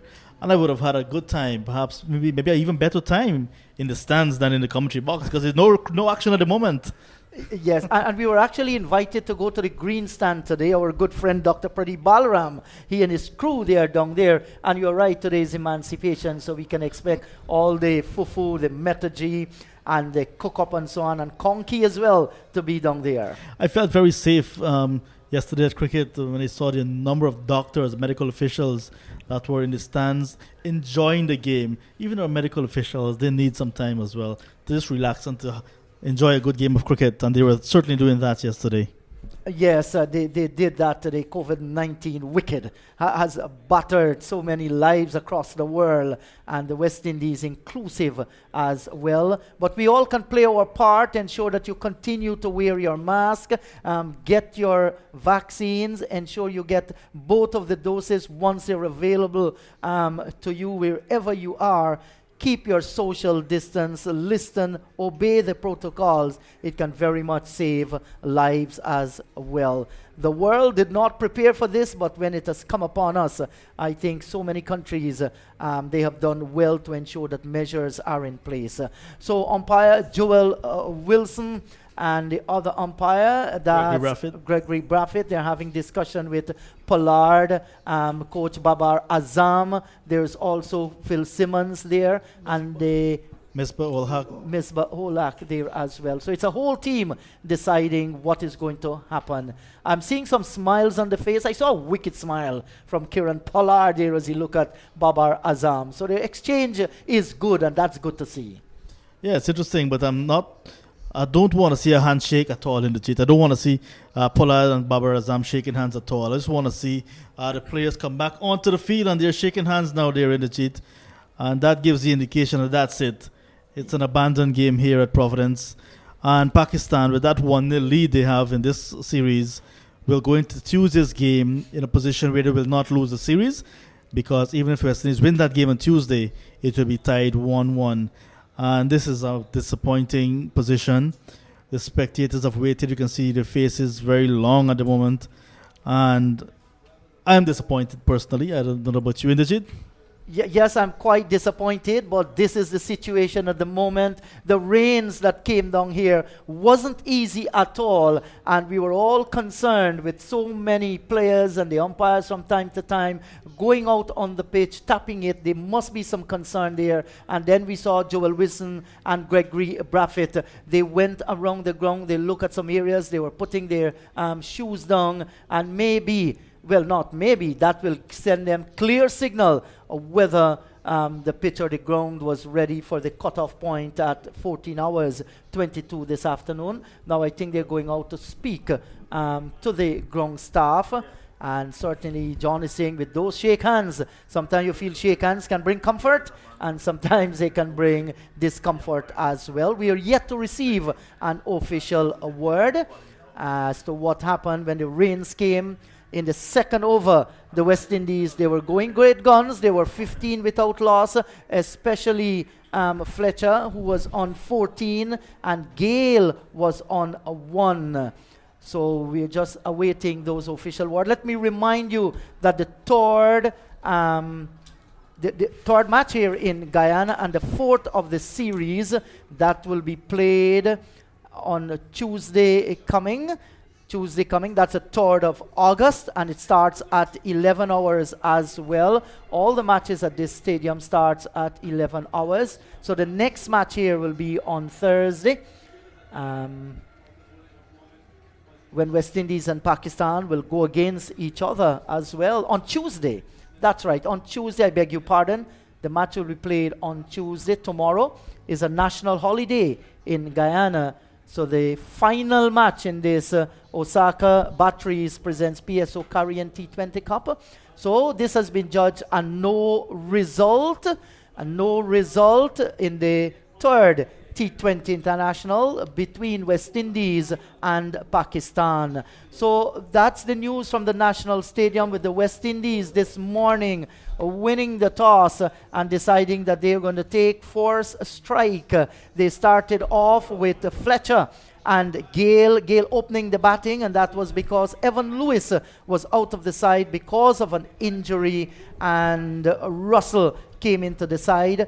Pakistan, they rested Shaheen Shah Afridi and brought in Fahim Ashraf. Both teams making 1 changes. Pakistan won the match yesterday. This is going to hurt West Indies' effort in winning the series, and certainly hurt Pakistan as well. So we can safely say that the final game on Tuesday will be very, very interesting. 15 without loss, the West Indies. Fletcher 14, Gale on 1. We're going to hear some final thoughts from John Ramsing. John?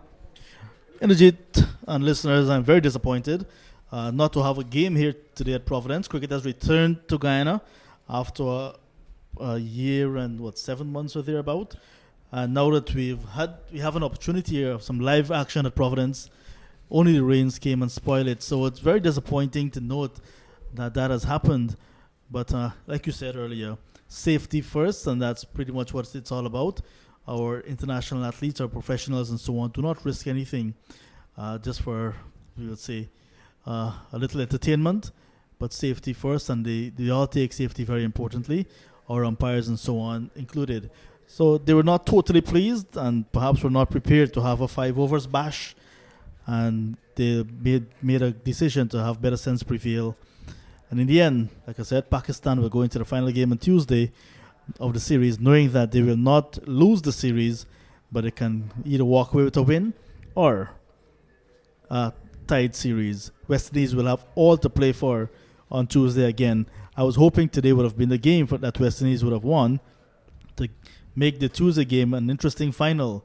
But that's it. We have no control of the weather, and we can control what we can control. We can control being here quite early on Tuesday for another opportunity to present live action to our listeners wherever they're listening to us. but we cannot control the weather. It's out of our hands. Want to say again, kudos to our ground staff. They have done fantastic job again at Providence. It's no strange task that they have been doing over the years because rain tend to follow cricket, not only in Guyana where the border is, but also at Providence. Had it been border before we got to the venue, we could have been sure that it would have been a call off. So disappointing, but there is hope, and Tuesday we can come and do it all over again. Yes, let me remind you about the Crumbs Bakery question for the day. The West Indies and Pakistan have participated in 4 bilateral T20 series. How many have the West Indies won? You can WhatsApp on 124-6253-4679. And of course, the LED lightning topic of the day. Will you take Chris Gayle and Fidel Edwards to the upcoming T20 World Cup? You can continue sending your message via WhatsApp on 124-625-34679.